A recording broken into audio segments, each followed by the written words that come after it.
ಭಗವಾನ್ ಶ್ರೀಕೃಷ್ಣ ಪರಮಾತ್ಮನಿಗೆ ವಂದಿಸುತ್ತಾ, ಗುರು ಪರಂಪರೆಗೆ ನಮಿಸುತ್ತಾ, ಆದಿಗುರುಗಳಾದ ಶ್ರೀ ಶ್ರೀ ಶಂಕರ ಭಗವತ್ಪಾದರಿಗೆ ನಮಿಸುತ್ತಾ, ಪ್ರಿಯ ಆತ್ಮಬಂಧುಗಳೇ, ನಿಮ್ಮೆಲ್ಲರಿಗೂ ನಮ್ಮ ನಮಸ್ಕಾರಗಳು. ಭಗವದ್ಗೀತೆಯ ಕೊನೆಯ ಅಧ್ಯಾಯವನ್ನು ನೋಡ್ತಾ ಇದ್ದೇವೆ. ನಾನು ಇಲ್ಲಿವರೆಗೂ ಪ್ರತಿ ಸತಿ ಬರೀ ಓದೋದಲ್ಲ, ಇದನ್ನೆಲ್ಲ ಅಧ್ಯಯನ ಮಾಡಬೇಕು ಅಂತ ಹೇಳ್ತಾ ಇದ್ದೆ. ಹೌದಾ? ಉನ್ನೆ ಎಲ್ಲಿ ಬೇರೆದೆಲ್ಲ ವಾಯ್ಸ ಕೇಳೋದು. ಅಧ್ಯಯನ ಮಾಡಿ ಅಂತಂದ್ರೆ ಏನು ಅಂತ ಇವತ್ತು ಹೇಳ್ತೀನಿ. ಅಧ್ಯಯನ ಅಂದ್ರೇನು? ಬರೀ ಪುಸ್ತಕ ಯಾವ್ದು ಸಿಗುತ್ತೆ, ಪಠ್ಯ ಪುಸ್ತಕ ಓದ್ತಾ ಇಲ್ಲ, ಸ್ಕೂಲೆಲ್ಲ ಓದ್ತಿಲ್ಲ, ಹಾಗೆ ಎಷ್ಟೇ ಓದಿದ್ರು ಅರ್ಥವಾಗಲ್ಲ. ಯಾಕೆಂದರೆ ಓದ್ತಾನೆ ಅವನು, ಅಧ್ಯಯನ ಮಾಡಲ್ಲ. ಅದರೊಳಗಡೆ ಹೋಗಬೇಕು. ಅಂದರೆ 100ಕ್ಕೆ 100 ನಮಗೆ ಅರ್ಥವಾಗಬೇಕು. ಇಂಗಿತ, ಆ ಭಗವಂತನ, ಆ ವ್ಯಾಸರ ಇಂಗಿತ ಏನು ಅನ್ನೋದು ಅರ್ಥವಾದರೆ ಆವಾಗ ಅಧ್ಯಯನ ಅಂತ. ಅದರ ಬಗ್ಗೆ ಇವತ್ತು ಮಾತಾಡೋಣ. ಏನಂತ ಹೇಳ್ತಾರೆ ಇವತ್ತು? ಬರೀ ವ್ಯಾಖ್ಯಾನವೇ ಇರುತ್ತೆ. ವ್ಯಾಖ್ಯಾನವನ್ನು ನೋಡ್ತಾ ಹೋಗೋಣ. 48 ಆಗಿತ್ತು. ಇವಾಗ ವ್ಯಾಖ್ಯಾನವನ್ನು ಮಾಡಬೇಕು. ಏನು ವ್ಯಾಖ್ಯಾನಕ್ಕೆ ಹೋಗೋಕ್ಕೆ ಮುಂಚೆ ಒಂದು ಸಣ್ಣದಾಗಿ ನಿಮಗೊಂದು ವಿವರಣೆ ಹೇಳ್ಕೊಡ್ತೀನಿ. ನಮಗೆ ಈ ದ್ವಾಪರದಲ್ಲಿ ಒಂದು ಯುದ್ಧ ಆಯಿತು. ಅದಕ್ಕೇನು ಹೆಸರು? ಕುರುಕ್ಷೇತ್ರ. ಈಗ ಪ್ರತಿನಿತ್ಯ ಪ್ರತಿಯೊಂದು ಮನೆಯಲ್ಲೂ ಯುದ್ಧ ಆಗ್ತಾ ಇದೆ. ಏನದು? ಜೀವನ ಸಂಗ್ರಾಮ. ಜೀವನ ಸಂಗ್ರಾಮ ಅಂದರೆ ಯುದ್ಧನೇ. ಈ ಜೀವನದಲ್ಲೂ ಕೂಡ ದಿನ ಬೆಳಗಾದ್ರೆ ಹೋರಾಡ್ತಾ ಇದ್ದೀವಿ. ಹೌದಲ್ವಾ? ನಾವು ಪಾಲಿಟಿಕ್ಸ್ ಮಾತ್ರ ನೋಡಿ ಅಂತ ಹೇಳ್ತಾ ಇಲ್ಲ. ಪ್ರತಿ ಮನೆಯಲ್ಲೂ ಬೇಳೆಗೋ, ಅಕ್ಕಿಗೋ, ದುಡ್ಡಿಗೋ, ಹೆಂಡತಿಗೋ, ಪ್ರೀತಿಗೋ, ಪ್ರೇಮಕ್ಕೋ ಹೊಡೆದಾಟ ನಡೀತಾನೇ ಇದೆ ಅಲ್ವಾ? ಕುರುಕ್ಷೇತ್ರದಲ್ಲಿ ಮೊದಲನೇ ಶ್ಲೋಕ ಏನು? ಧರ್ಮಕ್ಷೇತ್ರ ಕುರು. ಹೇಗೆ ಅನುಸಂಧಾನ ಮಾಡಬೇಕು ಅನ್ನೋದು ಹೇಳ್ಕೊಡ್ತೀನಿ. ಇದನ್ನು ಉದಾಹರಣೆ ಸಮೇತ ಹೇಳ್ತೀನಿ, ನಿಮ್ಗೆ ಗೊತ್ತಾಗಬೇಕು. ಈಗ ಅಬ್ದುಲ್ ಕಲಾಂ ಇದ್ದರು. ಅಬ್ದುಲ್ ಕಲಾಂ ಅವ್ರನ್ನ ಕೇಳಿದಾಗ ಒಂದು ಪ್ರಶ್ನೆಗೆ ಅವರೊಂದು ಉತ್ತರ ಹೇಳಿದ್ರು. ನಾನು ಡೈಲಿ ಕುರಾನ್ ಓದ್ತೀನಿ, ಡೈಲಿ ಸಾಯಂಕಾಲ ರಾತ್ರಿ ಹೊತ್ತು ಮಲ್ಕೊಳ್ಳುವಾಗ ಭಗವದ್ಗೀತೆ ಓದ್ತೀನಿ. ಅವ್ರು ಹೇಳಿರೋದು ನಂದಲ್ಲ ಇದು. ಯಾಕೆ ಓದ್ತೀನಿ ಅಂತಂದರೆ, ನಮಗೇನು ಕುರಾನಲ್ಲಿ ಏನಾದ್ರು ಸಂಶಯ ಇದ್ದರೆ ಅದನ್ನು ಮದುವಿಸೋ ಜೊತೆಗೆ ಭಗವದ್ಗೀತೆಗೆ ಮಾತ್ರ ಯೋಗ್ಯತೆ ಇರೋದು. ಯಾರು ಹೇಳಿರೋದು ಇದು? ಅಬ್ದುಲ್ ಕಲಾಂ. ಏನು ಸಾಬ್ರು ಮುಸ್ಲಿಮರಲ್ಲ ನಮ್ಮ. ಇದನ್ನು ತಲೆಗೆ ತಗೋ. ಯಾಕೆಂದರೆ ಇವತ್ತು ನಾನು ಮಾಡ್ತಾ ಇರೋದೇ ಎಲ್ಲ 800 ಕೋಟಿ ಜನಕ್ಕೆ ಅಪ್ಲೈ ಆಗುವಂಥದ್ದು ಅಧ್ಯಯನ. ಅಂದರೆ ಒಬ್ರಿಗೆಲ್ಲ, ಹಿಂದೂಗಳಿಗೆ ಮಾತ್ರ ಅಲ್ಲ, ಮುಸ್ಲಿಮ್ ಮಾತ್ರ ಅಲ್ಲ, ಕ್ರಿಶ್ಚಿಯನ್ಗೆ ಮಾತ್ರ ಅಲ್ಲ, ಮುಸ್ಲಿಮ್ ಮಾತ್ರ ಅಲ್ಲ, ಎಲ್ಲರಿಗೂ ಅಪ್ಲೈ ಆಗಬೇಕು. ಹೌದಾ? ಒಂದು ಯುದ್ಧ ಆದರೆ ಯುದ್ಧದಲ್ಲಿ ಮೊದಲು ಏನಿರ್ಬೇಕು ನಮಗೆ?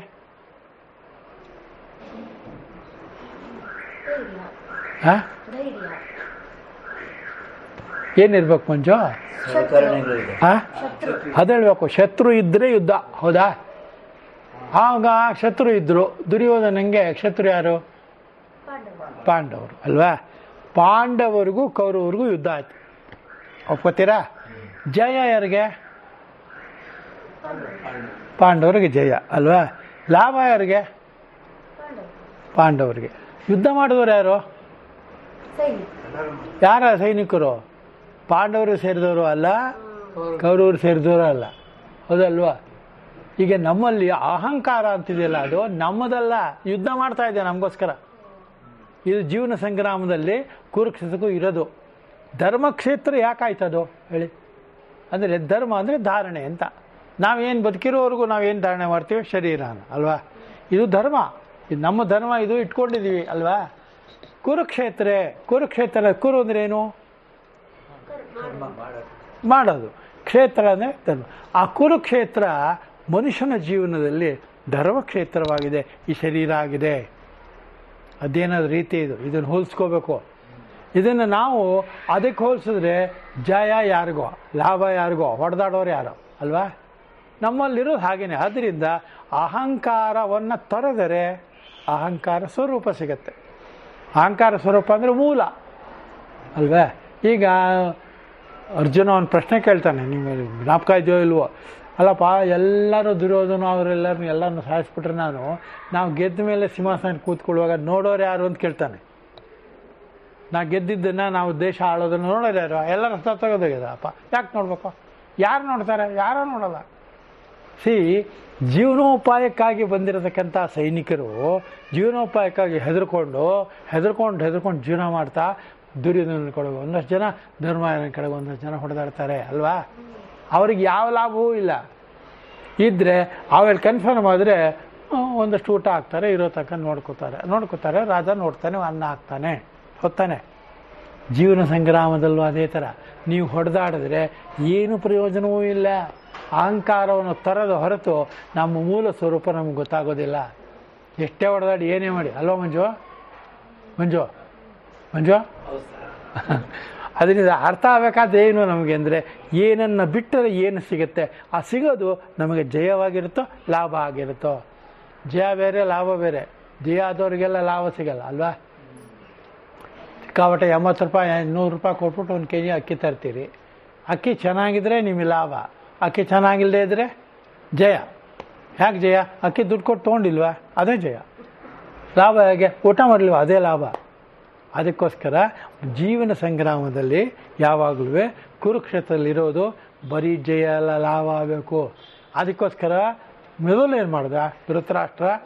ಸಂಜಯನನ್ನು ಕೇಳ್ದ, ಯುದ್ಧ ಭೂಮಿಯಲ್ಲಿ ಸೇರ್ಕೊಂಡು ನಮ್ಮವರು ಮತ್ತು ಪಾಂಡವರು ಏನು ಮಾಡಿದರು? ಯುದ್ಧ ಭೂಮಿಯಲ್ಲಿ ಏನು ಮಾಡ್ತಾರೆ? ಯುದ್ಧನೇ ಮಾಡೋದು, ಹೋಗಿರೋದು ಅದಕ್ಕೋಸ್ಕರ. ಜೀವನ ಆದಮೇಲೆ ಯುದ್ಧ ಅನ್ನೋದು ಗ್ಯಾರಂಟಿ ಅಲ್ವಾ. ಒಂದು ಕಳ್ಕೊತೀವಿ, ಒಂದು ಗಳಿಸ್ತೀವಿ. ನಾವು ಗಳಿಸ್ತೀವಿ ಅಂತ ನಾವು ಅಂತ ಇರೋದು ಏನೇನು ಗಳಿಸ್ತೀವಿ? ನಾವು ನಮ್ಮ ಮೂಲವನ್ನು ತಿಳ್ಕೋತೀವಿ. ಅಂದರೆ ಜ್ಞಾನವೇ ನಮ್ಮ ಸಂಪಾದನೆ. ಭಗವದ್ಗೀತೆ ಏನು ಅಂದರೆ ಜ್ಞಾನವೇ ನಮ್ಮ ಸಂಪಾದನೆ. ಈ ಸಂಪಾದನೆಗೋಸ್ಕರ ಹೋರಾಡೋದೇ ಜೀವನ, ಅದೇ ಬದುಕು. ಇದೇ ಹೋಲಿಕೆ, ಅಧ್ಯಯನ ಇದೇ ರೀತಿ ಮಾಡಬೇಕು. ಪ್ರತಿಯೊಂದೂ ನಾವು ಮೂಲಕ್ಕೆ ನೋಡಬೇಕು. ಊರ್ಧ್ವ ಮೂಲಂ ಅಧಃಶಾಖಂ ಅಲ್ವಾ. ಪ್ರಾಹುರವ್ಯ ಪಶ್ವತ್ತಂ ಪ್ರಾಹುರವ್ಯವಂ ಅಶ್ವತ್ಥಂ. ಇದನ್ನು ಅಧ್ಯಯನ ಮಾಡಬೇಕಾದ್ರೆ ನೀವು ಪ್ರತಿಯೊಂದು ಕೂಡ ಮೂಲಕ್ಕೆ ನೋಡಬೇಕು. ಈ ಜಗತ್ತಿನ ಪ್ರತಿಯೊಂದು ನಿಮ್ಮ ಕೈಗೆ ಸಿಗುವ ಸಿಗದೇ ಇರುವ ವಿದಿತಃ ಅವಿದಿತಃ ಸರ್ವಂ ಬ್ರಹ್ಮ. ಎಲ್ಲವೂ ಬ್ರಹ್ಮವೇ. ಬ್ರಹ್ಮ ಇಲ್ಲದ್ರೆ ಏನೂ ಆಗೋದೇ ಇಲ್ಲ. ಹೌದಲ್ವ? ಈಗ ನೀವು ಹೇಳಿ, ಮಹಾತ್ಮ ಗಾಂಧಿಯಿಂದ ನಮ್ಮ ದೇಶಕ್ಕೆ ಒಳ್ಳೆಯದಾಗಿದೆಯೋ ಕೆಟ್ಟದ್ದಾಗಿದೆಯೋ?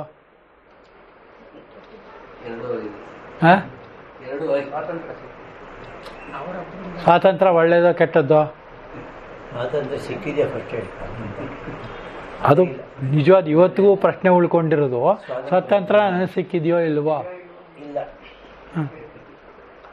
ಅರ್ಥ ಏನು ಅಂದರೆ, ಮಹಾತ್ಮ ಗಾಂಧಿಯವರು ಆ ಫಿರೋಜ್ ಅನ್ನೋನ್ನ ತನ್ನ ದತ್ತು ಮಗನಾಗಿ ತೊಗೊಂಡಿದ್ದೇ ದೊಡ್ಡ ತಪ್ಪು.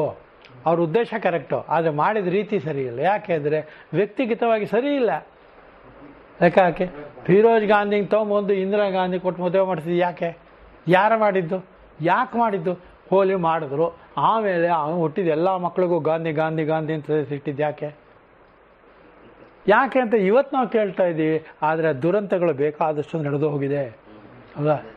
ಇವಾಗ ಎಲ್ಲರ ಮನೆಯಲ್ಲೂ ಮುಂದಿಗೆ ಹುಟ್ಟೋ ಎಲ್ಲ ಮಕ್ಕಳಿಗೆ ಮೋದಿ ಅಂತ ಹೆಸರಿಟ್ಬಿಡಿ ಅಂತ ಹೇಳ್ಬಿಟ್ರೆ ಒಳ್ಳೆದಾಗ್ಬಿಡುತ್ತಾ ನಮ್ಮ ದೇಶಕ್ಕೆ? ಆಗಲ್ಲ. ಇಂಡಿವಿಜುವಲ್ ಆಗಿರಬೇಕು. ಅದಕ್ಕೋಸ್ಕರ ನೀವು ಹೊಡೆದಾಟ ಅನ್ನೋದು ಕಲೆಕ್ಟಿವ್ ಆಗಿ, ಲಾಭ ಮಾತ್ರ ಇಂಡಿವಿಜುವಲ್ ಆಗಿ. ಮೋಕ್ಷ ಸನ್ಯಾಸ ಯೋಗ. ನನಗೆ ಮೋಕ್ಷನೂ ಬೇಡ ಅನ್ನೋನಿಗೆ ಮೋಕ್ಷಕ್ಕೆ ಪ್ರಯತ್ನ ಪಡ್ತಾ ಇದ್ದೀನಿ, ಸಿಗೋದೇ ಇಲ್ಲ ಅವನಿಗೆ ಮೋಕ್ಷ. ಯಾಕೆ? ಮೋಕ್ಷವೂ ಕೂಡ ಬಿಡುಗಡೆಯ ಒಂದು ಹಾದಿ ಮಾತ್ರ. ಕರೆಕ್ಟಾ? ಅರ್ಥ ಆಯ್ತಾ ಇವ ನಿಮಗೆ? ಅದಕ್ಕೋಸ್ಕರನೇ ಕುರುಕ್ಷೇತ್ರವು ಧರ್ಮಕ್ಷೇತ್ರವಾಗಬೇಕು. ಆ ಧರ್ಮಕ್ಷೇತ್ರವು ನಮ್ಮ ಶರೀರವಾಗಬೇಕು. ನಮ್ಮ ಶರೀರ ಆಗ್ಬೇಕಾದ್ರೆ ಮೊದಲು ನಾನು ಏನೂ ಅಲ್ಲ, ಮನುಷ್ಯ ಅಂತಿಲ್ಬೇಕು ಅಲ್ವಾ. ದುರ್ಲಭಂ ತ್ರಯಮೇತ ದೈವಾನುಗ್ರಹ ಹೇತುಕಂ. ಯಾವುದು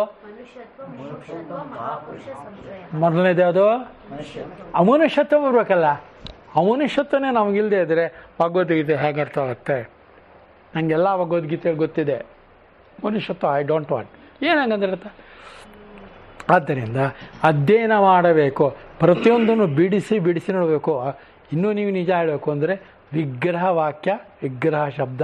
ವಿಗ್ರಹ ಅಂದರೆ ಒಡೆಯೋದು ಅಂತ. ಅಂದರೆ ವಿಶೇಷವಾಗಿ ಗ್ರಹಿಸಬೇಕಾದ್ರೆ ಹೊಡಿಬೇಕು. ಒಂದು ಬಂಡೆ ಬಿದ್ದಿದ್ರೆ ಅದನ್ನು ಒಡೆದು ಕೊನೆಗೆ ಒಂದು ಅರ್ಚನಾ ಮೂರ್ತಿ ಸಿಗುತ್ತಾ ಇಲ್ವಾ? ಮಾಡಿದ್ರೆ ಇಲ್ಲೇ ಸುಮ್ಮನೆ ಜೈಲಿಕಲ್ಲಿ ಸಿಗುತ್ತೆ. ಹೌದಾ? ಅದನ್ನು ನಾವು ಏನು ಮಾಡ್ತೀವಿ ಅದ್ರ ಮೇಲೆ ನಮಗೆ ಗಮನ ಇರಬೇಕು. ಆ ಗಮನವೇ ಜೀವನ ಸಂಗ್ರಾಮದಲ್ಲಿ ಇರಬೇಕಾದದ್ದು. ಜೀವನ ಸಂಗ್ರಾಮ ಮತ್ತು ಕುರುಕ್ಷೇತ್ರ ಎರಡೂ ಕೂಡ ಒಂದೇನೆ. ಅಧ್ಯಯನ ಮಾಡಿದ್ರೆ ಬೇರೆ ಬೇರೆ ಬರೀ ಓದಿದ್ರೆ. ಈಗ ನಮ್ಮಲ್ಲಿ ಏನಾಗಿದೆ, ಹೇಗೆ ನಮ್ಮ ಇದರೊಳಗೆ ತೊಗೊಂಡ್ರೂ ಬೇಕಾದಷ್ಟು ಇಂಟರ್ನೆಟ್ಗಳಲ್ಲಿ ಎದುರಿಗೆ ಸಿಕ್ಕಾಪಟ್ಟೆ ಸಿಗತ್ತೆ ಇವಾಗ ಅಲ್ವಾ.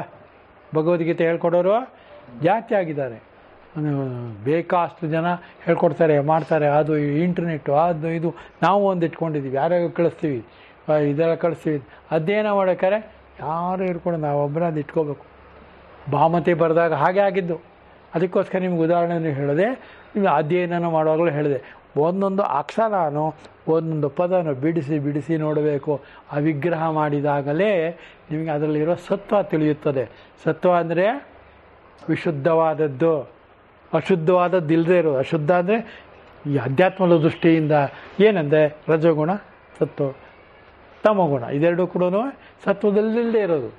ಸತ್ವಂ ವಿಶುದ್ಧಂ ಜಲವತ್ತತಾಪಿ ತಾಭ್ಯಾಂ ಮಿಲಿತ ಶರಣಾಯ ಕಲ್ಪನೆ. ಮಿಲಿತ್ವ ಸೇರಿದರೆ, ಅದ್ರ ಜೊತೆ ಸೇರಿದ್ರೆ ನಿಮಗೆ ಸಂಸಾರ ಶುರುವಾಗುತ್ತದೆ. ಸಂಸಾರ ಅಂದರೆ ತಾಪತ್ರಯ, ಅದಿರೋದಿಲ್ಲ, ಇದ್ದಂತೆ ಭಾಸವಾಗುತ್ತದೆ. ಹಾಗಾದರೆ ಇಡೀ ಜೀವನವನ್ನು ಸಂಗ್ರಹವಾಗಿ ತಗೊಂಡಾಗ, ಎಲ್ಲವನ್ನು ನೋಡಿ ಮಾಡಿದಾಗ ಎಲ್ಲವೂ ಭ್ರಮೆಯಂತೆ ಕಾಣುತ್ತದೆ.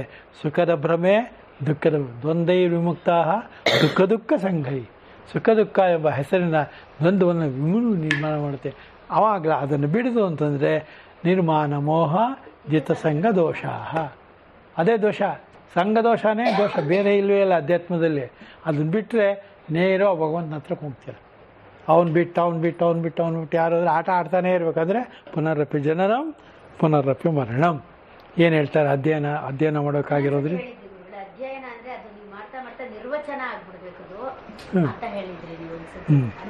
ಮತ್ತೆ ಪ್ರಶ್ನೆನೇ ಹುಟ್ಟಬಾರ್ದು. ಯಾಕೆ ಪ್ರಶ್ನೆ ಹುಟ್ಟಬಾರ್ದು ಅಂತಂದ್ರೆ ಅಲ್ಲಿ ಪ್ರಶ್ನೆಯೂ ಉತ್ತರವೂ ಒಂದೇ ಆಗಿರ್ತದೆ. ಪರಮಾತ್ಮನೇ ಉತ್ತರ, ಪರಮಾತ್ಮನ ಪ್ರಶ್ನೆ. ಈ ಸೃಷ್ಟಿ ಯಾಕಾಯಿತೋ, ಯಾರು ಉತ್ತರ ಕೊಡಬೇಕು? ಭಗವಂತ. ಎಲ್ಲಿದೆ ನಮಗೆ ಗೊತ್ತಿಲ್ಲ, ಗೊತ್ತಾಗಬೇಕಾಗಿದೆ. ಅಂದ್ರೆ ಅರ್ಥ ಏನು? ಬ್ರಹ್ಮ ನಮಗೆ ಹೋಗಬೇಕಾಗಿದೆ, ಬ್ರಹ್ಮ ನಮಗೆ ಗೊತ್ತಾಗಬೇಕಾಗಿದೆ. ಇದೆ ನಿರ್ವಚನ ಅಂದರೆ. ನಿರ್ವಚನ ಅಂದರೆ ಭಗವದ್ಗೀತೆಯಲ್ಲಿ ಹೇಳ್ತಾ ಇರೋದು ಎಲ್ಲವೂ ಕೂಡ ಮತ್ತೆ ಇನ್ನೊಮ್ಮೆ ಹೇಳಿ ಅಂತ ಕೇಳಬೇಕಾದ ಅವಶ್ಯಕತೆ ಬಾರದೇ ಇರುವುದು ಅಧ್ಯಯನ. ಅದೇ ನಿರ್ವಚನ. ಹೊಂದಿಕೋಣ. ಏನಂತ ನೋಡಿ, ಇವತ್ತೆಲ್ಲ ಫುಲ್ ಓದೋದೇ ತುಂಬ ಇದೆ ಮಂಜು. ವೈಶೇಷಿಕ ಮತದಂತೆ ಕರ್ಮತ್ಯಾಗದ ಉಪಪತ್ತಿ. ವೈಶೇಷಿಕ ಮತದಂತೆ ಅಂದರೆ ವಿಶೇಷವಾಗಿ ತಿಳಿದಿರುವವರ ಮತ ಏನಿದೆ ಅಂದರೆ ವಿಪರೀತ ಅಲ್ವಾ. ನ್ಯಾಯಂವಾ ವಿಪರೀತಂವಾ, ಅದನ್ನು ಹೇಳ್ತಾ ಇದ್ದಾರೆ ನೋಡಿ. ವೈಶೇಷಿಕ ಅಥವಾ ಮೂರನೆಯದಾದ ಮತ್ತೊಂದು ಪಕ್ಷವೂ ಇರುತ್ತದೆ. ಯಾವಾಗ ಕರ್ಮವನ್ನು ಮಾಡುತ್ತಾನೋ ಆಗ ಆತ್ಮತತ್ವವು ಸಕ್ರಿಯವಾದ ವಸ್ತು, ಯಾವಾಗ ಮಾಡುವುದಿಲ್ಲವೋ ಆಗ ಅದೇ ನಿಷ್ಕ್ರಿಯವಾದ ವಸ್ತು. ಇದು ಹೀಗಾದರೆ ಕರ್ಮವನ್ನು ನಿಶ್ಶೇಷವಾಗಿ ಬಿಡುವುದಕ್ಕೆ ಆಗುತ್ತದೆ. ಈ ಮೂರನೇ ಪಕ್ಷದಲ್ಲಾದರೆ ಇದೊಂದು ವಿಶೇಷ ಇರುತ್ತದೆ. ಹೇಳಿ. ಆತ್ಮವಸ್ತು ನಿತ್ಯವಾಗಿ ಮಾರ್ಪಡುವ ಸ್ವಭಾವದ್ದು ಅಲ್ಲ. ಹೌದಾ? ಕಾರಕ ಎಂಬುದೂ ಇಲ್ಲ. ಅದನ್ನು ಆಗಾಗ್ಗೆ ನೀವು ಅಲ್ಲಲ್ಲೇ ಅರ್ಥ ಮಾಡ್ಕೊಂಡು ಹೋಗ್ತಾ ಇರಬೇಕು. ನಿತ್ಯವಾಗಿ ಬದಲಾವಣೆ ಆಗುತ್ತೋ ಇದು ಆತ್ಮ ಅಂದಮೇಲೆ ಅದಕ್ಕೆ ಎಂಥದ್ದಿದೆ ಅಲ್ವಾ? ನಿತ್ಯತ್ವ. ನಾವು ಉಪದೇಶ ಕೇಳೋದು ನಿತ್ಯತ್ವ ಇದೆ, ನಿರಂತರತ್ವ ಇದೆ ಅಂತ. ನೀವು ಹೇಳಿದಿರ ನಿತ್ಯವಾಗಿರುತ್ತೆ, ನಿರಂತರವಾಗಿರುತ್ತೆ. ಯಾವುದೇ ಕರ್ಮದ ಸಂಘ ಇಲ್ಲ, ಕರ್ಮಫಲದ ಸಂಘವೂ ಇರುವುದಿಲ್ಲ. ಏಕೆಂದರೆ ಅದು ವಿಶುದ್ಧ ತತ್ವ. ಅರ್ಥ ಆಯ್ತಾ? ಆ ವಿಶುದ್ಧ ತತ್ವವನ್ನು ಹಿಡ್ಕೊಂಡು ನಾವು ಹೋಗ್ತಾ ಇದ್ದೀವಿ ಎಲ್ಲಿಗೆ? ಬ್ರಹ್ಮಕ್ಕೆ. ಬ್ರಹ್ಮ ಅಂದರೆ ದೊಡ್ಡದು, ನಾವು ತುಂಬ ಅಲ್ಪ ಚಿಕ್ಕವರು. ಜೀವ ಚಿಕ್ಕದು. ಜೀವು ಪರಮಾತ್ಮನ ಅಂಶವೇ ಆಗಿದ್ದರೂ, ಬ್ರಹ್ಮನ ಅಂಶವೇ ಆಗಿದ್ದರೂ ಭಾಳ ಚಿಕ್ಕದು. ಬ್ರಹ್ಮವು ಭಾಳ ದೊಡ್ಡದು. ಯಾಕಂದರೆ ಎಲ್ಲದಕ್ಕೂ ಆಧಾರ ಆಗಿರುವುದು ಅದೇ ಅಲ್ವಾ? ಅದರಿಂದ ಯಾವುದಕ್ಕೂ ಆಶ್ಚರ್ಯ ಪಡೋದು, ದುಃಖ ಪಡೋದು, ಸುಖ ಪಡೋದು ಇವೆಲ್ಲವೂ ಕೇವಲ ಭ್ರಮೆ, ತಾತ್ಕಾಲಿಕವಾಗಿರುತ್ತೆ. ಏನು ಹೇಳ್ತಾರೆ ನೋಡಿ. ಮತ್ತೇನೆಂದರೆ ಇದ್ದ ಹಾಗೆಯೇ ಇರುವ ವಸ್ತುವಿನಲ್ಲಿ ಇಲ್ಲದಿದ್ದ ಕ್ರಿಯೆಯು ಹೊಸದಾಗಿ ಉಂಟಾಗುತ್ತದೆ ಮತ್ತು ಸ್ವಲ್ಪ ಕಾಲ ಇದ್ದು ನಾಶವಾಗುತ್ತದೆ. ಶುದ್ಧವಾಗಿರುವ ದ್ರವ್ಯವು ಮಾತ್ರ ಕ್ರಿಯಾಶಕ್ತಿ ಉಳ್ಳದ್ದಾಗಿ ಇದ್ದುಕೊಂಡಿರುತ್ತದೆ ಮತ್ತು ಅದೇ ಕಾರಕವೂ ಆಗಿರುತ್ತದೆ. ಹೀಗೆಂದು ಕಾಣಾದರು ಹೇಳುತ್ತಾರೆ. ಈ ಪಕ್ಷದಲ್ಲಿ ದೋಷವೇನು? ಕಾಣಾದರು ಅಂದರೆ ಕಣಗಳನ್ನು ಸೇರಿಸಿ ಆಗತಕ್ಕಂಥ ಸೃಷ್ಟಿ. ಅದನ್ನು ಪ್ರಧಾನವಾಗಿ ಇಟ್ಕೊಂಡು ಅವಾಗ ಆಗಿನ ಕಾಲದಲ್ಲಿ ಪ್ರವಚನ ಮಾಡ್ತಾ ಇದ್ದವರು ಕಾಣಾದರು. ವೈಶೇಷಿಕ ಮತದ ಖಂಡನೆ. ಈಗ ಖಂಡನೆ ಮಾಡ್ತಾರೆ ನೋಡಿ. ಸಿದ್ಧಾಂತಿ ಇದೊಂದೇ ದೋಷವು. ಯಾವುದೆಂದರೆ ಇದು ಭಗವಂತನ ಮತಕ್ಕೆ ವಿರುದ್ಧವಾದ ಮತ. ವೈಶೇಷಿಕ ಇದು ಹೇಗೆ ಗೊತ್ತಾಯಿತು? ಸಿದ್ಧಾಂತಿ ಏಕೆಂದರೆ ಭಗವಂತನು ಅಸತ್ತಿಗೆ ಉತ್ಪತ್ತಿ ಇಲ್ಲ ಎಂದು 2ನೇ ಅಧ್ಯಾಯದಲ್ಲಿ 16ನೇ ಶ್ಲೋಕದಲ್ಲಿ ಮುಕ್ತಾಗಿ ಹೇಳಿದಾರೋ. ಅದನ್ನ ಅಲ್ಲಲ್ಲ ನೀವು ನೋಡ್ಕೋಬೇಕು. ಈಗ ಇವತ್ತು ನಾವು ಹೇಳೋ ಈ ಪ್ರವಚನದ ಈ ಸಿದ್ಧಾಂತ ಇದನ್ನ ಪದೇ ಪದೇ ಪದೇ ಓದ್ತಾ ಇರಬೇಕು. ಅವನು ಯಾವ್ದು ರೆಫರ್ ಮಾಡ್ಕೊಂಡು ಓದ್ತಾ ಇದ್ರೆ ಅದೇ ಅಧ್ಯಯನ ನಿರ್ವಚನ ಆಗ್ಬಿಡುತ್ತೆ ನೋಡಿ. ಅದನ್ನು ಮರ್ಯಾದೆ ಜ್ಞಾಪಕ ಇಟ್ಟಬೇಕು. ಯಾವುದು ಇರುವುದಿಲ್ಲವೋ ಅದು ಎಂದಿಗೂ ಇರುವುದಿಲ್ಲ, ಆದ್ದರಿಂದ ಅದು ಇರುವುದಿಲ್ಲ. ಯಾವುದು ಇರುವುದೋ ಯಾವಾಗಲೂ ಇರುತ್ತದೆ ಮತ್ತು ಇಲ್ಲ ಅನ್ನುವುದು ಅದಕ್ಕೆ ಹೊಂದುವುದೇ ಇಲ್ಲ. ಗೊತ್ತಾನೆ? ಅಂಥದ್ದು ಮಾತ್ರ ಇರುತ್ತೆ. ಕರೆಕ್ಟಾ? ಇದು ನೀವು ಅಧ್ಯಯನ ಮಾಡೋದನ್ನ ಅರ್ಥ ಏನು? ಮತ್ತೆ ಇರುವುದು ಅನ್ನೋದು ಇಲ್ಲದೆ ಇರುವಂತ ಆಗುವುದೇ ಇಲ್ಲ.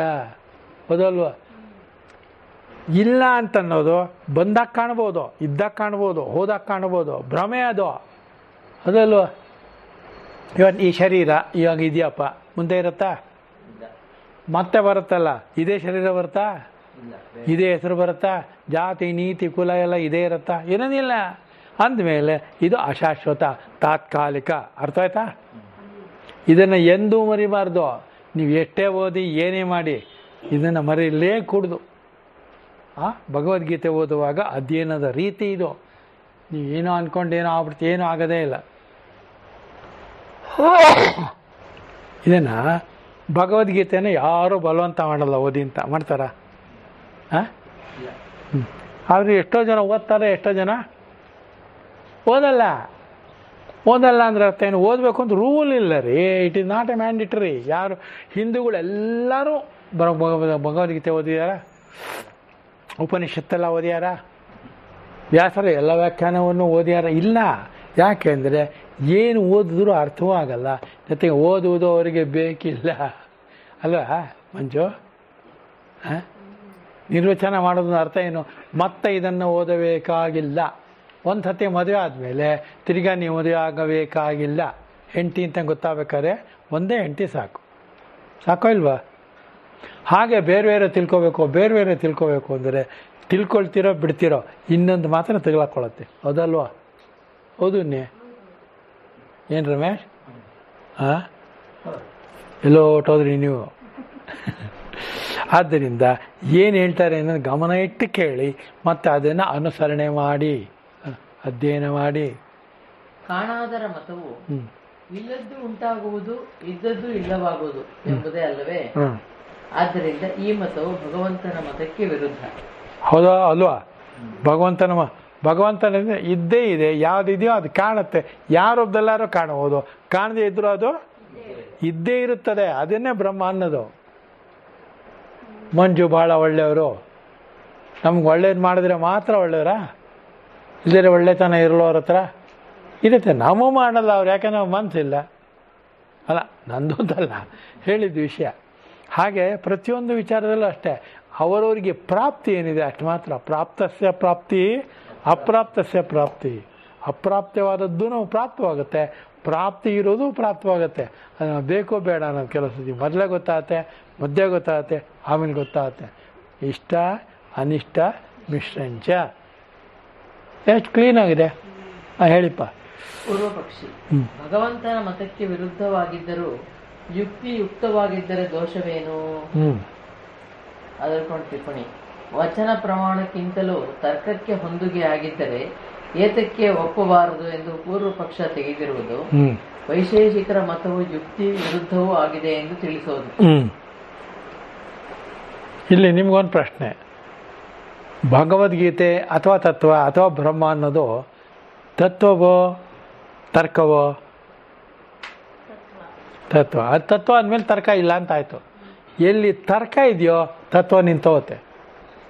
ಎಲ್ಲಿ ತತ್ವ ಬರುತ್ತೆ ಯಾವ ತರ್ಕವೂ ಇರೋದಿಲ್ಲ, ಸುಮ್ಮನೆ ಒಪ್ಕೊಳ್ಳೋದು ಅಷ್ಟೇ ಅಲ್ವಾ? ಇವಾಗ ತಗೊಂಡಕ್ಕೆ ಒಂದು ಹುಡುಗಿಗೆ ತಾಳಿ ಕಟ್ತಾನ ಅವನು, ಅವಾಗಿನಿಂದ ಅವಳು ಅವ್ನಿಗೇನಾಯ್ತು? ಹೆಂಡಾಯ್ತು. ಅದಕ್ಕೆ ಮುಂಚೆ ಗೊತ್ತಿಲ್ಲ, ನಮಗೆ ಗೊತ್ತಿಲ್ಲ ಅನ್ಬೇಕು. ಅವಳು ಹುಡುಗಿನೋ ಹೆಂಡ್ತಿನೋ ಎರಡನೇ ಮದುವೆನೋ ಮೂರನೇ ಎಷ್ಟೋ ಗೊತ್ತಿಲ್ಲ ಅವಳಿಗೆ. ತಾಳೆ ಕೆಟ್ಟ ಅವಳು ನನ್ನ ಹೆಂಡ್ತಿ, ತಪ್ಪು ಸರಿ ಎಲ್ಲರ ಜೊತೆ ಅವಳನ್ನ ಒಪ್ಕೊಂಡಿದ್ದೀನಿ ಅಂತ ತಾನೇ ಅರ್ಥ. ಅದನ್ನು ಅಧ್ಯಯನ ಅನ್ನೋದು ಅರ್ಥ ಆಯ್ತಾ ನಿಮಗೆ? ಅದಕ್ಕೋಸ್ಕರನೇ ಉದಾಹರಣೆ ಸಮೇತ ನಿಮ್ಗೆ ಹೇಳಿರೋದು ಮುಂದೆ. ಅದರಿಂದ ಸಿದ್ಧಾಂತಿ ಹೇಳುತ್ತೇವೆ ಕೇಳಿ, ಈ ಮತದಲ್ಲಂತೂ ದೋಷವಿದೆ. ಏಕೆಂದರೆ ಇದು ಎಲ್ಲಾ ಪ್ರಮಾಣಗಳಿಗೂ ವಿರುದ್ಧವಾಗಿರುತ್ತದೆ. ಹೇಗೆಂದರೆ, ಮೊದಲನೆಯದಾಗಿ ದ್ವ್ಯಾಣುಕವೇ ಮುಂತಾದ ದ್ರವ್ಯವು ತಾನು ಹುಟ್ಟುವುದಕ್ಕೆ ಮುಂಚೆ ಅತ್ಯಂತವಾಗಿ ಇಲ್ಲದೇ ಇದ್ದು ಹುಟ್ಟಿದ ಮೇಲೆ ಸ್ವಲ್ಪ ಕಾಲವಿದ್ದು ಮತ್ತೆ ಅತ್ಯಂತವಾಗಿ ಅಸತ್ವವನ್ನು ಹೊಂದುತ್ತದೆ. ಹಾಗಾದರೆ ಅಸತ್ತೇ ಸತ್ ಆಗುತ್ತದೆ, ಸತ್ತೇ ಅಸತ್ವವನ್ನು ಪಡೆಯುತ್ತದೆ. ಅಭಾವವು ಭಾವವಾಗುತ್ತದೆ ಮತ್ತು ಭಾವವು ಅಭಾವವೂ ಆಗುತ್ತದೆ. ಅದರಲ್ಲಿಯೂ ಅಭಾವವು ತಾನು ಹುಟ್ಟುವುದಕ್ಕೆ ಮೊದಲು ಮೊಲದ ಕೊಂಬಿನಂತಿದ್ದು ಹುಟ್ಟುವಾಗ ಸಮವಾಯಿ, ಅಸಮವಾಯಿ, ನಿಮಿತ್ತ ಎಂಬ 3 ಬಗೆಯ ಕಾರಣವನ್ನು ಇಟ್ಟುಕೊಂಡು ಹುಟ್ಟುತ್ತದೆ ಅಂತ ಹೇಳಿದಂಗಾಯ್ತು. ಈಗ ಸಮವಾಯಿ ಅಂದ್ರೇನು ಇದೇನು ಎಲ್ಲನೂ ಹೇಳ್ತಾರೆ, ನಿಧಾನಕ್ಕೆ ಅರ್ಥ ಮಾಡ್ಕೊಳ್ಳಿ. ಇದೇನು ಕಷ್ಟ ಇದೆ. ಇಲ್ಲದೇ ಇರುವುದರಿಂದ ಇರುವುದು ಹುಟ್ಟುತ್ತದೆಯೋ? ನೀವು ಪ್ರಶ್ನೆ ನಾನು. ಇಲ್ಲದೇ ಇರುವುದರಿಂದ ಇರುವುದು ಬರುತ್ತದೆಯಾ? ಹಾಗಾದರೆ ಈ ಇರುವುದೇ ಆವಾಗಲೂ ಇರಬೇಕು, ಬೇರೆ ರೂಪದಲ್ಲಿರ್ಬೋದು ಅಲ್ವಾ? ಇದೆಲ್ಲ ಯೋಚನೆ ಮಾಡ್ಯಾರು ಶಂಕರ ಭಗವತ್ಪಾದರು. ಹಿಂದೆ ಕೂಡ ಈಗ ನಮಗೆ ಕಾಣುತ್ತಿರುವುದು ಹಿಂದೆಯೂ ಇತ್ತು, ಈಗಲೂ ಇದೆ, ಮುಂದೆಯೂ ಇರುತ್ತದೆ. ಬೇರೆ ಥರ ಇರ್ಬೋದಷ್ಟೇ, ಈಗ ನಮಗೆ ಬೇರೆ ಥರ ಕಾಣಬಹುದಷ್ಟೇ. ಶಬ್ದ ಸ್ಪರ್ಶ ರೂಪ ರಸಗಂಧಗಳು ಬದಲಾಗುತ್ತಿರುತ್ತದೆ. ಏಕೆಂದರೆ ಬರುವ ಬಂದು ಹೋಗುವ ಈ ಧರ್ಮ ಏನಿದೆ ಇದಕ್ಕೆ ಅಂಟಿಕೊಂಡಿರುವಂತೆ ಇರುವುದೇ ಪ್ರಕೃತಿ. ಅರ್ಥ ಆಯ್ತಾ? ಕುಂತಿರ ಇಲ್ಲದೇ ಪ್ರಶ್ನೆ ಕೇಳ್ತಾ ಇರಬೇಕು. ಹಿಂದೆ ನೀವು ಇದ್ರೋ ಇಲ್ವೋ? ಹೆಂಗೆ ಹೇಳ್ತೀರಾ? ಹಿಂದೆ ನಾವು ಇಲ್ಲದೆ ಇದ್ದರೆ ಈಗ ನಾವು ಇರಲು ಆಗುತ್ತಿರಲಿಲ್ಲ, ಈ ಥರ ಉತ್ತರ ಹೇಳಬೇಕು ಅಧ್ಯಾತ್ಮದಲ್ಲಿ. ಹೌದಲ್ವ? ಈಗ ನಾನು ಹೊಟ್ಟೋದೆ ಸತ್ತೋದೆ ಅಂತಂದರೆ ಇನ್ನೆಂದು ಇರೋದೇ ಇಲ್ಲ ಅಂತ. ಹಾಗಾದರೆ ಇನ್ನೊಂದು ಹುಡ್ತೀವಲ್ಲ, ಕ್ಷೀಣ ಪುಣ್ಯ ಮತ್ತೆ ಲೋಪವಿಶಾಂತಿ. ಆದರೆ ಅರ್ಥ ಏನು ಅಂದರೆ ಸರಿಯಾಗಿ ಅರ್ಥ ಮಾಡ್ಕೊಳ್ಳಿ. ಇನ್ನೊಂದು ಸತಿ ಹುಟ್ಟಿದಾಗಲೂ ನೀವು ಯಾವುದೇ ಜಾತಿಯಲ್ಲಿ ಹುಟ್ಟಿದ್ರೂ ಜ್ಞಾನ ಇದ್ದರೆ ನೀವು ಮಾನವ ಜನ್ಮ ಅನ್ನೋದಕ್ಕೆ ಬೆಲೆ ಕೊಡುವುದಿಲ್ಲ. ಬೇರೆ ಪ್ರಾಣಿಗಳಿಗಂತ ಇದು ಇದೆ, ಆದರೆ ಜ್ಞಾನ ವೃದ್ಧಿಯಲ್ಲಿರುತ್ತದೆ. ಹೌದಲ್ವ? ಹಾಗಿದ್ರೂ ಬಂದೇ ಬರಬೇಕು. ಆದರೆ ಜನ್ಮ ಮೃತ್ಯು ಜನ ವ್ಯಾಧಿ ದುಃಖ ದೋಷ ಅನುದರ್ಶನ ಮಾಡಬೇಕು. ಇದನ್ನು ಅನುದರ್ಶನ ಮಾಡೋದೇ ಅಧ್ಯಯನ. ಜನ್ಮ ಅನ್ನೋದು ಮೃತ್ಯು ಅನ್ನೋದು ಈ ಮನುಷ್ಯ ಜನ್ಮದಲ್ಲಿ ಯಾವಾಗಲೂ ಇದ್ದಿದ್ದೆ. ಆದರೆ ಮನುಷ್ಯ ಜನ್ಮ ಮಾತ್ರವೋ? ಎಲ್ಲ ಪ್ರಾಣಿಗಳ ಜನ್ಮದಲ್ಲೂ ಇದು ಇದ್ದೇ ಇರುತ್ತೆ. ಇದ್ದೇ ಇರುವುದನ್ನು ಗ್ಯಾರಂಟಿ ಅರ್ಥ ಆಗತ್ತೆ. ಜ್ಞಾನ ಇದೆ ಯಾವ ಜನ್ಮದಲ್ಲಿ? ಮನುಷ್ಯ ಜನ್ಮದಲ್ಲಿ ಇದೆಯೋ ಅದನ್ನು ಅಧ್ಯಯನ ಮಾಡ್ತಾ ಇದ್ದೀವಿ. ಹೇಳಿ. ದ್ವ್ಯಾಣುಕ ಅಂದ್ರೆ 2 ಪ್ರಮಾಣಗಳು ಸೇರಿ ಆಗಿರುವ ದ್ರವ್ಯವು ದ್ವ್ಯಾಣುಕವು. ಈಗ ಸಮವಾಯಿ, ಅಸಮವಾಯಿ ಮತ್ತು ನಿಮಿತ್ತ ಅದನ್ನು ಹೇಳ್ತಾರೆ. ಯಾವುದರೊಡನೆ ತೀರ ಕೂಡಿಕೊಂಡೇ ಕಾರ್ಯವು ಹುಟ್ಟುವುದೋ ಅದು ಸಮವಾಯಿ ಕಾರಣ. ಉದಾಹರಣೆಗೆ ಮಣ್ಣು ಮಡಕೆಗೆ ಸಮವಾಯಿ ಕಾರಣ. ಕಾರ್ಯದೊಡನೆ ಆಗಲಿ ಕಾರಣದೊಡನೆ ಆಗಲಿ ಒಂದೇ ಪದಾರ್ಥದಲ್ಲಿ ತೀರಾ ಸೇರಿಸಿಕೊಂಡು ಕಾರಣವಾಗಿರುವುದು ಅಸಮವಾಯಿ ಕಾರಣವು. ಮಣ್ಣಿನ ಮಡಕೆ ಅಂತ ಹೇಳ್ತೀವಿ. ಮಡಕೆನ ಒಡೆದು ಹೋಗ್ತೀವಿ ಅಂತ ಇಟ್ಕೊಳ್ಳಿ. ಆ ಒಡೆದಿರುವ ಮಡಕೆ ಚೂರಿನಿಂದ ಮತ್ತೆ ಮಾಡ್ತಿರೋ ಮಡಕೆನ ಅಸಮವಾಯಿ. ಆದರೆ ಮಣ್ಣಿನಿಂದ ಮತ್ತೆ ಮಾಡುವುದು. ಅದರಿಂದ ಮಣ್ಣೇ ಮಡಕೆಯೋ? ಅಲ್ಲ, ಮಡಕೆ ಆಗಬೇಕು. ಅದಕ್ಕೆ ನಿಮಿತ್ತ ಕಾರಣ, ಉಪಾದಾನಿ ಕಾರಣ ಎಲ್ಲ ಇದೆಯಲ್ಲ, ಹೇಳಿದಿರಲ್ಲ ಏನಂತ? ಅಭಿನ್ನ ಅದಿದ್ದೇ ಜೊತೆಗಿದ್ದೇ ಇರುತ್ತೆ. ಅದರಿಂದ ಅದನ್ನೆಲ್ಲ ತಗೊಂಡು ನೀವು ಹೇಳೋದಾದರೆ ನಿಮಿತ್ತವಾಗಿರೋದು ಯಾವುದು, ಅನಿಮಿತ್ತವಾಗಿರೋದು ಯಾವುದು ನೋಡಿದ್ರೆ ಗೊತ್ತಾಗುತ್ತೆ. ಒಂದು ಗಡಿಗೆ ನೋಡ್ತೀರ ನೀವು, ಈ ಗಡಿಗೆ ಮಣ್ಣಿನಿಂದಾಗಿದೆ ಕ್ಲೀನಾಗಿ ಹೇಳ್ತೀರ. ಯಾರು ಮಾಡ್ತಾರೋ ಗೊತ್ತಿಲ್ಲ, ಯಾವುದರಿಂದ ಮಾಡಿದ್ರು ಗೊತ್ತಿಲ್ಲ, ಹೇಗೆ ಮಾಡಿದ್ರು ಗೊತ್ತಿಲ್ಲ, ಸುಟ್ಟರು ಹಾಗೆ ಗೊತ್ತಿಲ್ಲ. ಹೌದಾ? ಹಾಗೆಯೇ ಪರಮಾತ್ಮನ ಸೃಷ್ಟಿಯನ್ನು ನೋಡಿದಾಗ ನಿಮಗೆ ಚಿತ್ರ ವಿಚಿತ್ರವಾಗಿ ಕಾಣ್ತಾ ಇರುತ್ತೆ. ಇರುವುದು ಒಂದೇ, ಆಗಿರುವುದು ಒಂದೇ, ಪರಬ್ರಹ್ಮನಿಂದಲೇ ಪ್ರತಿಯೊಂದು ಆಗಿರುವುದು. ಪ್ರಕೃತಿ ಈ ಪುರುಷ ಸಂಬಂಧದಿಂದ ಈ ಸೃಷ್ಟಿ ಉಂಟಾಗಿದೆ, ಈ ಸೃಷ್ಟಿ ಇದೆ, ಸೃಷ್ಟಿ ಹೋದಂತೆ ಬಂದಂತೆ ಇರುತ್ತೆ ಕಾಣುತ್ತದೆ. ಇದು ಎಷ್ಟು ದಿವಸ ಇದೆ? ಕೋಟಿ ಕೋಟಿ ಕೋಟಿ ಕೋಟಿ ಕೋಟಿ ಯುಗಗಳಿಂದ ಇದೆ. ನಾವೇನು ತಲೆಯಾಟನೆ ಮಾಡಿದ್ರೆ ಏನು ಗೊತ್ತಾಗಲ್ಲ ಅಲ್ವಾ ಮಂಜು? ಸ್ವಲ್ಪ ನಮ್ಮ ಕಣ್ಣೆದ್ರಿಗಿರುತ್ತೆ. ವರ್ತಮಾನದಲ್ಲಿ ಮಾತ್ರ ನಿಮ್ಮ ಬದುಕು ಅಂತ ನೋಡಿದ್ರೆ ಜೀವನ ಸಂಗ್ರಾಮ ಏನಿದೆ ಅಲ್ಲಿ ನಿಮಗೆ ಒಂದು ಚೂರು ಸ್ಯಾಂಪಲ್ ಸಿಗುತ್ತೆ. ಪೂರ್ತಿ ಬ್ರಹ್ಮ ಗೊತ್ತಾಗೋದೇ ಇಲ್ಲ. ಯಾಕೆ? ಸೂರ್ಯನನ್ನು ಮಾಡಿದವರು ಯಾರು? ನಾನು ಪ್ರಶ್ನೆ ಕೇಳ್ತೀನಿ, ಹೇಳ್ರಪ್ಪ ಮಂಜು ಹೇಳಿ. ಸೂರ್ಯನನ್ನು ಮಾಡಿದವರು ಯಾರು? ಯಾರು ಮಾಡಿರಲಿ? ಯಾವುದರಿಂದ ಮಾಡಿದ್ರಿ? ನೆಕ್ಸ್ಟ್ ಯಾವುದರಿಂದನಾರು ಮಾಡಿರಲಿ, ಇವತ್ತೂ ನಮ್ಗೆ ಅರ್ಥವಾಗದೇ ಇರೋದು ಸೂರ್ಯಚಂದ್ರರು ಯಾರು ಮಾಡಿರೋದು ಗೊತ್ತಿಲ್ಲ. ಸೂರ್ಯನಿಂದ ಶಾಖವನ್ನು, ಚಂದ್ರನಿಂದ ತಂಪನ್ನು ನಮ್ಗೆ ಯಾರು ಕೊಡ್ತಾರೆ ಗೊತ್ತಿಲ್ಲ. ಗಾಳಿಯನ್ನು ಮಾಡಿದವರು ಯಾರು ಗೊತ್ತಿಲ್ಲ. ಪರಮಾತ್ಮನ ದೃಷ್ಟಿಯಲ್ಲಿರತಕ್ಕಂಥ ರಹಸ್ಯಗಳು ಹೇಗಿದೆ ನೋಡಿ. ಗಾಳಿ ಗೊತ್ತಿಲ್ಲ, ಆಕಾಶ ಗೊತ್ತಿಲ್ಲ, ಸೂರ್ಯಚಂದ್ರ ಗೊತ್ತಿಲ್ಲ, ನಕ್ಷತ್ರ ಗೊತ್ತಿಲ್ಲ. ಗೊತ್ತಿದೆಯಾ? ಹೇಳಿ ಮಂಜು. ಆದರೂ ನಾನು ಅಂತ ಯಾಕೆ ಇವನು ಹಾಗಂತಾನೆ ಅಂದರೆ, ಅಷ್ಟೊಂದು ಅಹಂಕಾರ ಯಾಕೆ ಪಡ್ತಾನೆ ಅಂದರೆ, ಇವನು ಭಗವಂತನ ಅಂಶನ ಇಟ್ಕೊಂಡು ಆಡ್ತಾ ಇರ್ತಾನೆ ಅಲ್ವಾ. ಈಗ ನಿಮ್ಮ ಹತ್ರ ಒಂದು 5 ಕೋಟಿ ದುಡ್ಡಿದೆ ಅಂತ ಇಟ್ಕೊಳ್ಳಿ. 5 ಕೋಟಿ ಅನ್ನೋದು ಪ್ರಪಂಚದಲ್ಲಿ ಇರೋ ದುಡ್ಡಿನಲ್ಲಿ ಒಂದು ಅಂಶ, ಹೌದಾ? ಮುನ್ನೆ ನಂದಲ್ಲ.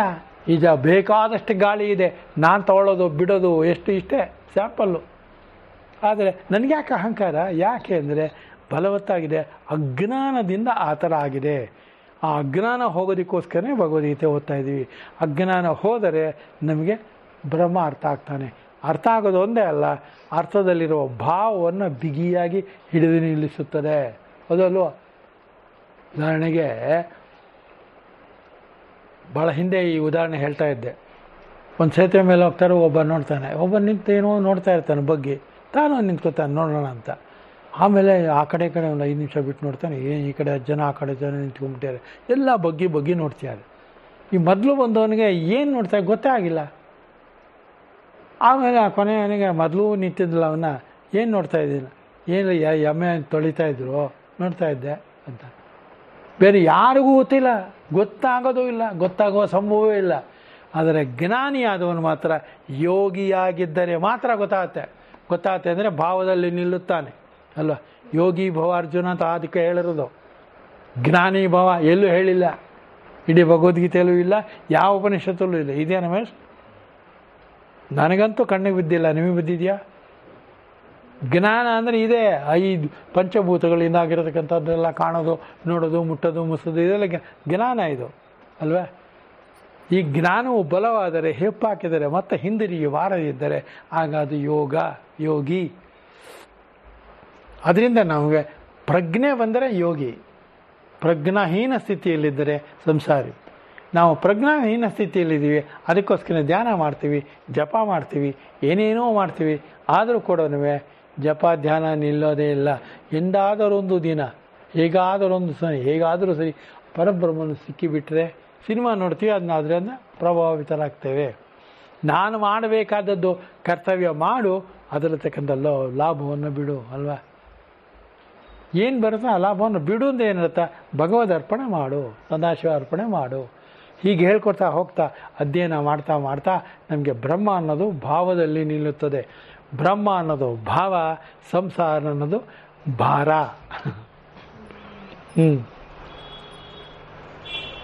ಉದಾಹರಣೆಗೆ ಮಣ್ಣಿನ ರೂಪವು ಗಡಿಗೆಯ ರೂಪಕ್ಕೆ ಅಸಮವಾಯಿ ಕಾರಣ. ಆ ಎರಡೂ ಅಲ್ಲದ ಕಾರಣವು ನಿಮಿತ್ತ ಕಾರಣ. ಉದಾಹರಣೆಗೆ ದಂಡಚಕ್ರಾದಿಗಳು ಗಡಿಗೆಗೆ ನಿಮಿತ್ತ ಕಾರಣ ಎಂದು ವೈಶೇಷಿಕರು ಹೇಳುತ್ತಾರೆ. ಸಮವಾಯಿ ಕಾರಣಗಳನ್ನು ಉಪಾದಾನ ಕಾರಣವೆಂದು, ಮಿಕ್ಕದ್ದೆಲ್ಲವನ್ನು ನಿಮಿತ್ತ ಕಾರಣವೆಂದು ವೇದಾಂತಿಗಳು ಕರೆಯುತ್ತಾರೆ. ಇದೆಲ್ಲ ಅಂಡರ್ಲೈನ್ ಮಾಡ್ಕೊಳ್ಳಿ. ವೇದಾಂತಿಗಳು ವೈಶೇಷಿಕರಿಗೂ ಬೇರೆ ಡಿಫರೆನ್ಸ್ ಏನಿರಲ್ಲ ತುಂಬ. ಅವರೇ ಈಗಿನ ವಿಶಿಷ್ಟಾದ್ವೈತಿಗಳು ಅನ್ನೋದು. ಅದ್ವೈತದಲ್ಲಿ, ವೇದಾಂತದಲ್ಲಿ ಇರತಕ್ಕಂಥದ್ದು ಭಾವ ಒಂದೇ. ಉಪಾಧಿ ಕಾರಣ, ನಿಮಿತ್ತ ಕಾರಣ ಇದೆ, ಎಲ್ಲವೂ ಸರ್ವ ಕಾರಣ ಇತಿ ಬ್ರಹ್ಮ ಅಂತಲೂ ವೇದಾಂತಿಗಳೇ ಹೇಳೋದು ಅಲ್ವಾ. ವೇದಾಂತಿಗಳು ಹೇಳೋದು ಅಂತಂದರೆ ಅವರಲ್ಲಿ ಯಾವ ಸಂಶಯವೂ ಇರೋದಿಲ್ಲ, ಆದ್ದರಿಂದ ಹಾಗೆ ಹೇಳ್ತಾರೆ, ಅದಲ್ವಾ. ಬೇರೆ ದ್ವೈತದಿಂದ, ವಿಶಿಷ್ಟಾದ್ವೈತದಿಂದ ಅದ್ವೈತಕ್ಕೆ ಬಂದಂಥ ಬೇಕಾಷ್ಟು ಜನರ ಪ್ರವಚನಗಳನ್ನು ನೀವು ಕೇಳಿದಿರೋ ಇಲ್ವೋ? ನಾನು ಕೇಳಿದ್ದೀನಿ. ನೀವು ಕೇಳಿರ್ಬೋದು. ಅದೇ ಅದು ಅಂತ ಗೊತ್ತಾಗೋದಿಲ್ಲ, ಯಾಕೆಂದರೆ ಅಧ್ಯಯನ ಮಾಡೋಕ್ಕಾಗಲ್ಲ ನಾವು, ಅವ್ರು ಮಾಡ್ತಾ ಇರ್ತಾರೆ. ತೆಲುಗಿನಲ್ಲಿ ತುಂಬ ನಡೆದಿದೆ ಆ ಥರ. ಬೇಕಾಷ್ಟು ಜನ ಇದಾಗಿರೋರೆಲ್ಲರೂ, ನಾಮದವರೆಲ್ಲರೂ ವಿಭೂತಿಗೆ ಬಂದ್ಬಿಟ್ಟಿದ್ದಾರೆ. ತಪ್ಪೋ ಸರಿ ಗೊತ್ತಿಲ್ಲ, ಬಂದಿರ್ತಾರೆ ಅವರು. ಸದಾಶಿವ ಬ್ರಹ್ಮೇಂದ್ರರಿಂದ ಬೇಕಾದಷ್ಟು ಜನ ಪ್ರಭಾವಿತರಾಗಿ ಬಂದಿದ್ದಾರೆ. ತಪ್ಪು ಸರಿ ಅಂತಲ್ಲ, ಬ್ರಹ್ಮ 28 ಇಲ್ವೇ ಎಲ್ಲ, ಇರೋದೇ ಒಂದೊಂದು ಅಷ್ಟೇ ವಾದ. ಕರೆಕ್ಟಾ? ದೇವರು ಅನ್ನೋದು 28 ಇರುತ್ತಾ? 28 ಥರ ಕಾಣುತ್ತೆ. ಆ ಕಾಣೋದನ್ನು ಹೇಳ್ತಾರೆ ವೈಶೇಷಿಕರು. ದ್ವೈತಿಗಳು ಅಷ್ಟೇ, 2 ಇದೆ, ಇಲ್ಲ ಇಲ್ಲ ಬೇರೆ ಇಲ್ಲಪ್ಪ, ಇದ್ದೇ ಬೇರೆ ಇದ್ದೇ ಇದೆ. ಅದಕ್ಕೆ ಯಾವಾಗಲೂ ಈಶ್ವರ ತತ್ವ ಅರ್ಥವಾಗೋದು ಕಷ್ಟ. ಒಂದು ಸತಿ ಅರ್ಥವಾದರೆ ಮತ್ತೆ ಹಿಂದಕ್ಕೆ ಬರೋದಿಲ್ಲ. ಅದೇ ಅಧ್ಯಯನ. ಹೇಳಿ. ಸಮವಾಯಿ ಅಸಮವಾಯಿ ನಿಮಿತ್ತ ಎಂಬ 3 ಬಗೆಯ ಕಾರಣವನ್ನು ಇಟ್ಟುಕೊಂಡು ಹುಟ್ಟುತ್ತದೆ ಎಂದು ಹೇಳಿದಂತಾಯ್ತು. ಆದರೆ ಹೀಗೆ ಅಭಾವವು ಹುಟ್ಟುತ್ತದೆ ಎಂದು ಕಾರಣವನ್ನು ಬಯಸುತ್ತದೆ ಎಂದು ಹೇಳುವುದಕ್ಕಾಗುವುದಿಲ್ಲ. ಆಗತ್ತೇನೋ? ನೀವು ಇನ್ನಷ್ಟು ಓದ್ಕೊಳ್ಳೋ ಸೆಂಟೆನ್ಸ್ನೆಲ್ಲ. ಏಕೆಂದರೆ ಇಲ್ಲದಿರುವ ಮೊಲದ ಕೊಂಬೆ ಮುಂತಾದವುಗಳು ಹುಟ್ಟುವುದು, ಕಾರಣವನ್ನು ಬಯಸುವುದು ಕಂಡು ಬಂದಿದೆಯೋ? ಪ್ರಶ್ನೆ ನೀವು ಹಾಕ್ಕೋಬೇಕು. ಅದನ್ನೆಲ್ಲ ಆ ಪ್ರಶ್ನೆ ಹಾಕ್ಕೋತಾ ಇದ್ದರೆ ನಿಮಗೆ ಯಾವಾಗಲೂ ಕೂಡ ಅಧ್ಯಯನ ಗೊತ್ತಾಗುತ್ತೆ. ಆಮೇಲೆ ಒಂದು ದಿವಸ ಆ ಪ್ರಶ್ನೆಗಳು ನಿಂತೋಗುತ್ತೆ. ಆವಾಗ ಇಲ್ಲಿ ಯಾವುದೇ ಪ್ರಶ್ನೆಯನ್ನು ಕೇಳುವಂತಿಲ್ಲ. ಯಾಕೆ ಅಂದರೆ ಪ್ರಶ್ನೆಯನ್ನು ಕೇಳಿಸ್ಕೊಳ್ಳಬೇಕಾದ ಪರಮಾತ್ಮನು ಬ್ರಹ್ಮವು ನಮ್ಮಲ್ಲೇ ಆಗಿದೆ, ನಾವೇ ಆಗಿದ್ದೇವೆ. ಬೇರೆ ಎಲ್ಲಿದೆ ಪ್ರಶ್ನೆನೇ ಇಲ್ಲ ಇಲ್ಲಿ. ಇಲ್ಲಿಂದ ನಿಮ್ಗೆ ಅರ್ಥ ಆಗಬೇಕು, ಪ್ರಶ್ನೆಯೂ ಉತ್ತರವೂ ಒಂದೇ ಆಗಿರುತ್ತದೆ. ಹೌದಾ? ಅಷ್ಟೇ. ಅಕ್ಕಿಯಲ್ಲಿ ಅನ್ನವನ್ನು ಕಂಡವರು ಯಾರು? ಡಿವಿಜೂರ್ ಇದನ್ನೆಲ್ಲ ಬಿಡಿಸ್ಯಾರ ಬೇಕಾದಷ್ಟು. ಜೀವನ ಧರ್ಮ ಓದಿದ್ದೀರಾ? ತುಂಬ ಓದಬೇಕು, ಪದೇ ಓದಬೇಕು. ನೋಡಿ ಎಷ್ಟು ಚೆನ್ನಾಗಿ ಬರೆದಿದ್ದಾರೆ. ಹೇಳಿ. ಜ್ಞಾನುಕಾದುಗಳು ಮೊದಲು ಅಭಾವ ಎಂದರೆ ಅತ್ಯಂತವಾಗಿ ಇರುವುದಿಲ್ಲ. ಆದ್ದರಿಂದ ಅವಕ್ಕೆ ಉತ್ಪತ್ತಿಯಾಗಲಿ, ಆ ಉತ್ಪತ್ತಿಗಾಗಿ ಕಾರಣಾಪೇಕ್ಷೆಯಾಗಲಿ ಇರುವುದಕ್ಕೆ ಅವಕಾಶವಿಲ್ಲ. ಇದೆಯಾ?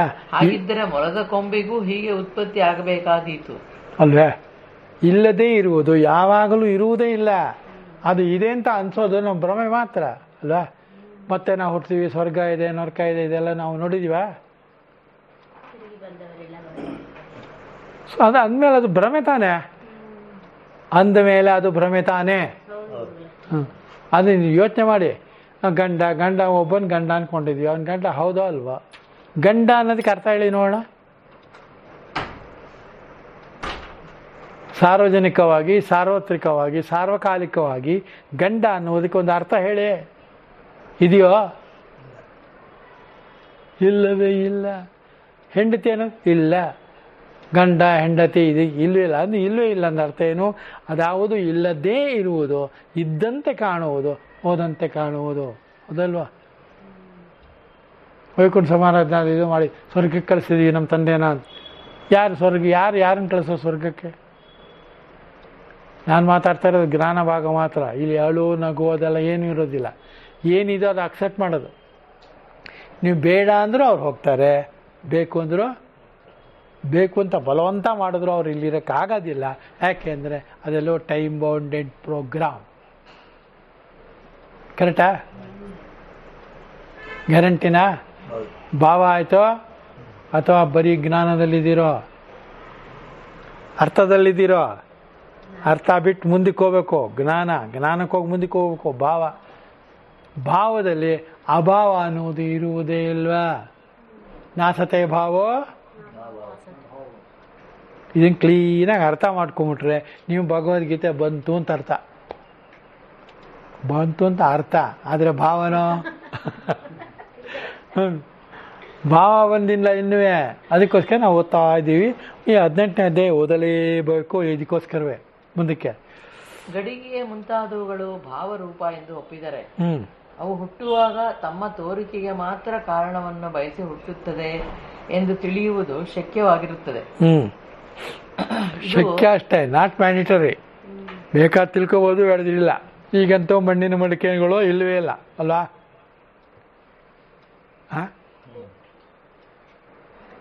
ಹೇಳಿ, ಇದೆಯಾ ಮಂಜು?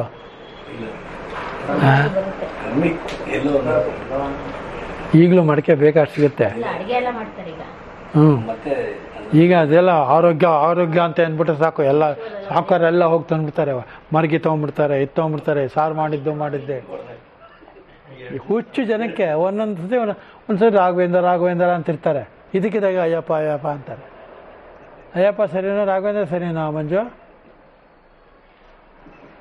ನೀವು ಅನ್ಕೋತಿರೋದು ಇದು ಸರಿ ಅದು ಸರಿ ಅಂತಲ್ಲ, ಎರಡು ಸರಿ ಸರ್ ಆ ಥರ ಹೇಳ್ಕೊಡು.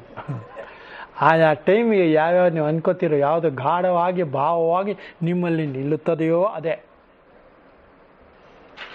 ನಾನು ಬ್ರಾಹ್ಮಣ, ಅದು ಹೆಂಗೆ ಅನ್ಕೊಂಬಿಟ್ರಿ ನೀವು? ಬ್ರಾಹ್ಮಣಿಗೆ ಎಲ್ಲ ಕ್ವಾಲಿಟಿನೂ ಹೇಳಿದೆ ಭಗವದ್ಗೀತೆಯಲ್ಲಿ, ಹೇಳಿದೆಯಲ್ವಪ್ಪ? ಜನರು ಹಾಕೊಂಡ್ರೆ ಬ್ರಾಹ್ಮಣನ? ಹೇಳಿದಿಲ್ಲ. ಬ್ರಹ್ಮ ಇಣ ಇದೆಲ್ಲ ಬೇಕಾಷ್ಟು ಹೇಳಿದ್ದೀನಿ ನಾನು, ತಿರ್ಗಿ ಅದೇ ಹೇಳಿ ಯಾಕೆ ಬೋರ್ ಮಾಡೋದು ನಿಮಗೆ? ಮುಂದಕ್ಕೆ ಹೋಗಿ. ಇದು ಸಾಂಖ್ಯ ಮತವಲ್ಲ. ವ್ಯವಹಾರ ದೃಷ್ಟಿಯಿಂದ ಮೊದಲು ಕಾರಣರೂಪದಿಂದ ಇದ್ದುಕೊಂಡೇ ಇರುವ ವಸ್ತುಗಳೇ ಅಭಿವ್ಯಕ್ತವಾಗಿ ಕಾರ್ಯವೆಂಬ ಹೆಸರು ಪಡೆಯುತ್ತದೆ ಎಂಬ ವೇದಾಂತಿಯ ಸತ್ಕಾರ್ಯವಾದವಿದು. ಕಾರ್ಯ ಕಾರಣಗಳ ಸಂಬಂಧ ಹೇಗಿರುತ್ತೆ ಅಂದರೆ, ಯಾವುದು ಮೊದಲು ಕಾರಣವಾಗಿತ್ತೋ ಅದೇ ಕಾರ್ಯವಾಗುತ್ತದೆ. ಅಂದಮೇಲೆ ಕಾರಣಕ್ಕೂ ಕಾರ್ಯಕ್ಕೂ ಸಂಬಂಧ ಇದೆಯೋ ಇಲ್ವೋ? ಸಂಬಂಧ ಇಲ್ಲ, ಎರಡು ಒಂದೇ ಇಂದಾಗ ಸಂಬಂಧ ಬರೋದಿಲ್ಲ. ಸಂಬಂಧ ಆಗ್ಬೇಕಾದ್ರೆ ಎರಡು ಇರಬೇಕು. ದ್ವಂದ್ವ ವಿಮುಕ್ತ ಸುಖ ದುಃಖ ಸಂಗೈ. ಆ ಸಂಘದಿಂದ ಅನ್ಸುತ್ತೆ ನಾನು ಬಡವ, ನಾನು ಶ್ರೀಮಂತ, ನಾನು ಗಂಡು, ನಾನು ಹೆಣ್ಣು ಅನ್ನೋದು ಯಾವುದರಿಂದ? ಜ್ಞಾನದ ಅಭಾವದಿಂದ ಹಾಗೆ ಹೇಳ್ತೀವಿ, ಹೌದಲ್ವಾ? ಬುದ್ಧಿವಂತ ಸಿನಿಮಾ ನೋಡಿ, ಅದ್ರಲ್ಲಿ ಕೆಲವೆಲ್ಲ ಡೈಲಾಗ್ ಎಲ್ಲ ಇದನ್ನು ಸೇರಿಸ್ಯಾನೆ, ಹೌದಾ? ಹೆಣ್ಣಿಗೂ ಗಂಡಿಗೂ ಡಿಫರೆನ್ಸ್ ಏನು ಅದ್ರಲ್ಲಿ ಕೇಳ್ತಾನೆ ನೋಡಿ. ಸರಿ ಅದು ಅಂತ ಅಲ್ಲ ನಾನು ಹೇಳ್ತಿರೋದು. ನೀವು ಭಗವದ್ಗೀತೆ ನೀವು ಓದ್ಕೊಂಬದಕ್ಕೆ ನೀವೇ ಬುದ್ಧಿವಂತ ಅವಾಗ, ಅಲ್ವಾ ಮಂಜು? ಯಾವುದೂ ಇರುವುದು ಒಂದೇ, ಅದೇ ಈ ರೂಪದಲ್ಲಿ ಕಾಣುತ್ತದೆ. ಈಗ 1 ರೂಪಾಯಿಯಲ್ಲಿ 1 ರೂಪಾಯಿ ನೋಟ್ ಇಟ್ಟರೆ ಏನಂತ ಕರಿತೀರಿ? 1 ರೂಪಾಯಿ, ಹೌದಾ? 10 ಪೈಸೆ ಇಟ್ಟರೆ ಏನಂತ ಕರಿತೀರಿ? ಆಗಲೂ 1 ರೂಪಾಯಿ, ಆದರೆ ಯಾವ ಥರ ಕಾಣ್ತಾ ಇದೆ? 10 ಪೈಸೆ ಥರ. 4 ಆಣೆ 4 ಇಟ್ಟರೆ ಆಗಲೂ 1 ರೂಪಾಯಿ, ಆದರೆ ಅದು 4 ಆಣಿದು. 8 ಆಣೆ 2 ಇಟ್ಟರೆ ಆಗಲೂ ಕೂಡ ಅದು 1 ರೂಪಾಯಿ, ಆದರೆ ಅದನ್ನು ನೀವು 8 ಆಣೆ 2 ಅಂತ ಕರಿತೀರಿ, ಹೌದಾ? 2 ಆಗಿದ್ದು 4 ಆಗಿದ್ದು 10 ಆಗಿದ್ದು ಯಾವುದು? 1 ರೂಪಾಯಿ. ಒಂದಿಲ್ಲದೆ ಇಲ್ಲವೇ ಇಲ್ಲ ಅಲ್ವಾ? ಬಹುಕೋಟಿ ಹಗರಣ ಅಂದರೆ ಒಂದು ಸೇರಿ ಆಗಿರುವ ಮೊತ್ತ ಬಹುಕೋಟಿ. ಅದರಂತೆ ನೀವು ಇದನ್ನು ಅರ್ಥ ಮಾಡಿಕೊಳ್ಳಬೇಕು, ಭಾವ ಮಾಡಿಕೊಳ್ಳಬೇಕು, ಮತ್ತು ಭಾವದಿಂದ ಹಿಂದಿರುಗಬಾರದು. ಆಗ ಅಭಾವ ಆಗ್ಬಿಡುತ್ತೆ, ಬ್ರಹ್ಮಾಭಾವ. ಕಾರ್ಯಾಕಾರಕ್ಕೆ ತಿರುಗುವುದಕ್ಕೆ ಕಾರಣವೂ ಬೇಕು. ಕಾರ್ಯಾಕಾರವು ಕಾರಣ ಸ್ವರೂಪವಾಗಿಯೇ ಇರುತ್ತದೆ ಎಂದು ಭಾವ. ಅರ್ಥ ಆಯ್ತಾ? ಓಲಿ ನನ್ನ ಸಮಾಧಾನಕಾರ ಹೂ ಅಂತೀರಿ. ಕಾರಣ ಸ್ವರೂಪವೇ ಆಗಿರುತ್ತದೆ ಎಂದು ಭಾವ. ಭಾವ ಅಂತಂದ್ರೆ ಅರ್ಥ ಏನು? ನೀವು ಏನನ್ನೂ ಭಾವ ಅಂತ ಹೇಳ್ಬಿಡ್ತೀನಿ, ಏನನ್ನೂ ವಿಶ್ಲೇಷಣೆ ಮಾಡದೆ ಯಾವುದು ಹೇಗಿರುತ್ತದೋ ಹಾಗೆಯೇ ಒಪ್ಪಿಕೊಳ್ಳುವುದು ಭಾವ. ಅರ್ಥ ಆಯ್ತಾ? ಇವಾಗ ಅವನೇನು ಕುಡ್ಕಾನೋ ಏನು ತಾಳಿ ಕಟ್ಬಿಟ್ಮೇಲೆ ನಂಗೆ ಅವನು ಗಂಡನೋ ಗಂಡಾಂತರವೋ ಏನೋ ಒಟ್ಟಿನಲ್ಲಿ ಅವ್ನು ಸಾಯೋವರೆಗೂ ಒಂದು ಸಾಯಬೇಕು. ಅವನು ಅಷ್ಟೇ, ಅವಳು ಅಷ್ಟೇ. ಈ ಸಂಬಂಧಗಳು ಹೇಗಿದೆ? ಸಂಬಂಧಗಳೆಲ್ಲವೂ ಮಾಡಿದ್ರೆ ಸಂಬಂಧ, ಇಲ್ಲದೆ ಇದ್ದರೆ ಯೋಗ ಭಾವ ಮಾತ್ರ. ಸಂಯೋಗ ಸಂಬಂಧ ಇದೆಲ್ಲವೂ ಪದವಿಭಾಗ ಮಾಡಿದಾಗ ಬೇರೆ ಬೇರೆ ಕಾಣುತ್ತೆ, ಇರುವುದೆಲ್ಲವೂ ಒಂದೇ. ಅದರ ಪ್ರಾಪ್ತಿ ಇದ್ದರೆ ಮಾತ್ರ ಅದು, ಇಲ್ದಿರೇ ಇರೋದಿಲ್ಲ. ಈಗ ನಡೀತಾ ಇರೋದೆಲ್ಲ ಹಾಗೆ ಅಲ್ವಾ? ಸಿಂಧು ನದಿಯಲ್ಲಿ ಒಪ್ಪಂದ ಆಗಿತ್ತು. ಏನು ಒಪ್ಪಂದ? ಯಾರ ನಡುವೆ ಆಗಿತ್ತು ಹೇಳಿ ಮಂಜು? ಅದಕ್ಕೋಸ್ಕರ ಬೇರೆ ಅಲಿಪ್ತ ರಾಷ್ಟ್ರಗಳ 20 ರಾಷ್ಟ್ರಗಳನ್ನು ಕರೆದು ಮೀಟಿಂಗ್ ಮಾಡಿ ಅವರಿಗೆಲ್ಲ ಈ ಥರ ಮಾಡ್ತಾ ಇದ್ದಾರೆ ಪಾಕಿಸ್ತಾನದವ್ರನ್ನ ಎಕ್ಸ್ಪ್ಲೇನ್ ಮಾಡಿ ಅವರೆಲ್ಲ ಒಪ್ಕೊಂಡ ಮೇಲೆ ಈ ಅಗ್ರಿಮೆಂಟ್ನ ತೆಗೆದಿರೋದು. ಎಷ್ಟು ಕಾನೂನುಬದ್ಧವಾಗಿ ಮಾಡ್ತಾ ಇದ್ದಾರೆ ನಮ್ಮ ಮುಖ್ಯಮಂತ್ರಿ ಪ್ರಧಾನಮಂತ್ರಿ, ಹೌದಾ? ಆಮೇಲೆ ಯಾರೂ ಕೇಳಾಗಿಲ್ಲ, ಯಾರೋ ಅವ್ರ ಸಪೋರ್ಟ್ಗೂ ನಮ್ಮ ಸಪೋರ್ಟ್ಗೂ ಬರೋಗಿಲ್ಲ. ನಾನು ಕರೆದೇ ಇಲ್ಲ ಸಪೋರ್ಟ್ಗೆ ಯಾರನ್ನೂ. ಆ ರಾಷ್ಟ್ರಕ್ಕೂ ಯಾರು ಹೋಗೋದೇ ಇಲ್ಲ. ಯಾರು ನಮ್ಮ ಸಂಬಂಧ ಸಪೋರ್ಟ್ ಮಾಡುವಂತ ತಿಳ್ಕೊಂಡಿದ್ರೆ ಇಲ್ಲ. 30ರಿಂದ 40% ಎಲೆಕ್ಟ್ರಿಸಿಟಿದು ಒಟ್ಟಾಗುತ್ತೆ ಅವ್ರಿಗೆ, ಸಿಂಧು ತೆಗೆದುಬಿಟ್ರೆ. ಬೆಳೆಗಳು ಇಲ್ಲ. ಸಕ್ಸಸ್ ಆಗತ್ತಾ ಅದು ಮಂಜು? ಅದರಿಂದ ಈ ಕಾನೂನನ್ನು ಎಷ್ಟರ ಮಟ್ಟಿಗೆ ನಾವು ಇಂಪ್ಲಿಮೆಂಟ್ ಮಾಡ್ತೀವಿ ಅನ್ನೋದ್ರ ಮೇಲೆ ನಿಂತಿದೆ. ಅವರ ದುಷ್ಟತನ ಎಷ್ಟು ಮುಂದುವರಿಯುತ್ತೆ ಅನ್ನೋದು ನೋಡು. ನಾವು ಮಾಡ್ತಿದ್ದೀವೋ ಅವ್ರಿಗೆ ಗೊತ್ತಿಲ್ಲ, ನಮಗೆ ನಾವು ಅನ್ನೋ ಆಗೂ ಇಲ್ಲ ಜಾಸ್ತಿ. ಏನೋ ನಡೀತಾ ಇದೆ, ನಡೀ ಅಷ್ಟೇ ಮುಂದಕ್ಕೆ. ಇದಲ್ಲದೆ ಅಸತ್ತು ಸತ್ತಾದರೆ, ಸತ್ತು ಅಸತ್ತಾದರೆ ಪ್ರಮಾಣ ಪ್ರಮೇಯ ವ್ಯವಹಾರಗಳಲ್ಲಿ ಹೀಗೆ ಇದು ಎಂಬ ನಂಬಿಕೆಯು ಯಾವುದರಲ್ಲಿಯೂ ಯಾರಿಗೂ ಉಂಟಾಗದೆ ಹೋದಿಲ್ಲ ಅಲ್ವಾ? ಎಷ್ಟು ಕ್ಲೀನಾಗಲ್ಲ. ಅವರೇ ಮಾಡಿಕೊಟ್ಬಿಟ್ಟಾರೆ ಎಲ್ಲ ನಮಗೆ. ಅಧ್ಯಯನ ಮಾಡೋದು ಹೇಗೆ ಅನ್ನೋದು ರೀತಿಯನ್ನು ಹೇಳ್ಕೊಟ್ಬಿಟ್ಟಾರೆ. ನಾನು ಸುಮ್ಮನೆ ಆ ಸಂದರ್ಭದಲ್ಲಿ ಇರುವುದು ಇದ್ದೇ ಇರುತ್ತದೆ, ಇಲ್ಲದ್ದು ಇರುವುದೇ ಇಲ್ಲ, ಆಗದೆ ಹೋಗುತ್ತದೆ ಅಲ್ವಾ? ಈಗ ನಮ್ಮ ಮನೆಯಲ್ಲಿ, ನಿಮ್ಮ ಮನೆಯಲ್ಲಿ ನೀವು ಡೈಲಿ ಅಡುಗೆ ಮಾಡ್ತಾ ಇರ್ತೀರಿ. ಒಂದಿರುತ್ತೆ, ಒಂದು ಇರಲ್ಲ ಅಂದರೆ ಏನರ್ಥ? ಉಪ್ಪು ಕಮ್ಮಿ ಇರುತ್ತೆ, ಜಾಸ್ತಿ ಇರುತ್ತೆ, ಸರಿ ಇರುತ್ತೆ, ಮೂರೇ ಅಲ್ವಾ? ಜಾಸ್ತಿ ಇರುತ್ತೆ, ಕಮ್ಮಿ ಇರುತ್ತೆ, ಇರೋದಿಲ್ಲ. ಉಪ್ಪೇ ಇರಲ್ಲ ಒಂದು ದಿವಸ, ಉಪ್ಪೇ ಇಲ್ಲ ಮನೇಲಿ, ಅಷ್ಟೇ. ಇಲ್ಲ ಅನ್ನೋದು ಇರೋದೇ ಇಲ್ಲ. ಇದೇನದು? ಸ್ವಲ್ಪ ಇರುತ್ತೆ, ಜಾಸ್ತಿ ಇರುತ್ತೆ, ಕಮ್ಮಿ ಇರುತ್ತೆ ಅನ್ನೋದು ಸಂಸಾರ ತಾಪತ್ರಯಕ್ಕೆ ಹೊಂದಿಕೊಳ್ಳುವಿಕೆ, ಹೊಂದಾಣಿಕೆ. ಈ ಹೊಂದಾಣಿಕೆ ಅನ್ನೋದು ಯಾವ ತತ್ವವೂ ಅಲ್ಲ, ಇದೇ ಅಷ್ಟೇ ಅಲ್ವ ಮಂಜು? ದುಡ್ಡಿರಲಿ ಬಿಡಲಿ, ಮಾವಿನ ಸೊಪ್ಪು, ಬೇವಿನ ಸೊಪ್ಪು, ಬೆಲ್ಲ, ಬೇಳೆ ತಂದುಬಿಟ್ಟು ಮಾಡಿದ್ರೆ ಏನು ಹಬ್ಬ ಅದು? ನೋಡಿದ್ರೆ ನಾನು ಹೇಳ್ಕೊಟ್ಟಿದ್ದೆ ಅವ್ರಿಗೆ. ಅದಿಲ್ಲ ಅಂತ ಇಟ್ಕೊಳ್ಳಿ, ಬರೀ ಒಬ್ಬಟ್ಟು ಮಾಡಿದ್ವಿ, ತೋರಣನೇ ಕಟ್ಟಿಲ್ಲ, ಹೆಂಗೆ ಮಾಡಿದ್ರಿ ಗಾದಿ? ಯಾರು ಕೇಳಲ್ಲ. ಯಾಕೆಂದರೆ ನೀವು ಹೂರಣ ತಂದ್ರಿ, ಮಾಡಿದ್ರಿ ಅಷ್ಟೇ. ಈಗ ಅದೂ ತರಾಗಿಲ್ಲ, ಎಲ್ಲ ಭಾಸ್ಕರ್ ಹೋಳಿಗೆ ಕೊಟ್ಬಿಟ್ರೆ ಎಲ್ಲ ಮನೆಗೆ ಕಳಿಸ್ಬಿಡ್ತಾರೆ ಅಲ್ವಾ? ಸಮವಾಯಿ ತತ್ವ ಅದು. ಏನು ಮಂಜು? ಯಾವ ಹಬ್ಬಕ್ಕೆ ಹೊರಗಡೆ ತರಿಸಿದ್ರಿ? ಏನು ಮಣಿ? ಯಾವ ಹಬ್ಬನೋ ನೀವೇ ಮಾಡಿದ್ರೆ ಹೊರಗಡೆ ತಂದ್ರ? ಹಬ್ಬದಲ್ಲಿ ಮಣಿ ಇರೋದೇ ಇಲ್ಲ, ಬೇರೆ ಊರಿಗೆ ಹೊಟ್ಟೋಗಿರ್ತಾರೆ. ತರೋದಿಲ್ಲ, ಮಾಡೋದಿಲ್ಲ. ಅವ್ರು ಹೇಳಿದ್ದಪ್ಪ, ನಾನಲ್ಲ. ಮುಂದಕ್ಕೆ ಏನು ಹೇಳ್ತಾರೆ ನೋಡಿ. ಆಗ ಯಾವ ವಸ್ತು ಯಾವ ರೂಪವನ್ನಾದರೂ ತಳೆಯಬಹುದಾಗಿರುವುದರಿಂದ ಪ್ರಮಾಣವು ಯಾವುದೊಂದನ್ನು ನಿಶ್ಚಯಿಸಬಾರದು. ಅದರಿಂದ ಯಾವುದು ಯಾವುದಕ್ಕೂ ಪ್ರಮಾಣವಲ್ಲ ಅಲ್ವಾ?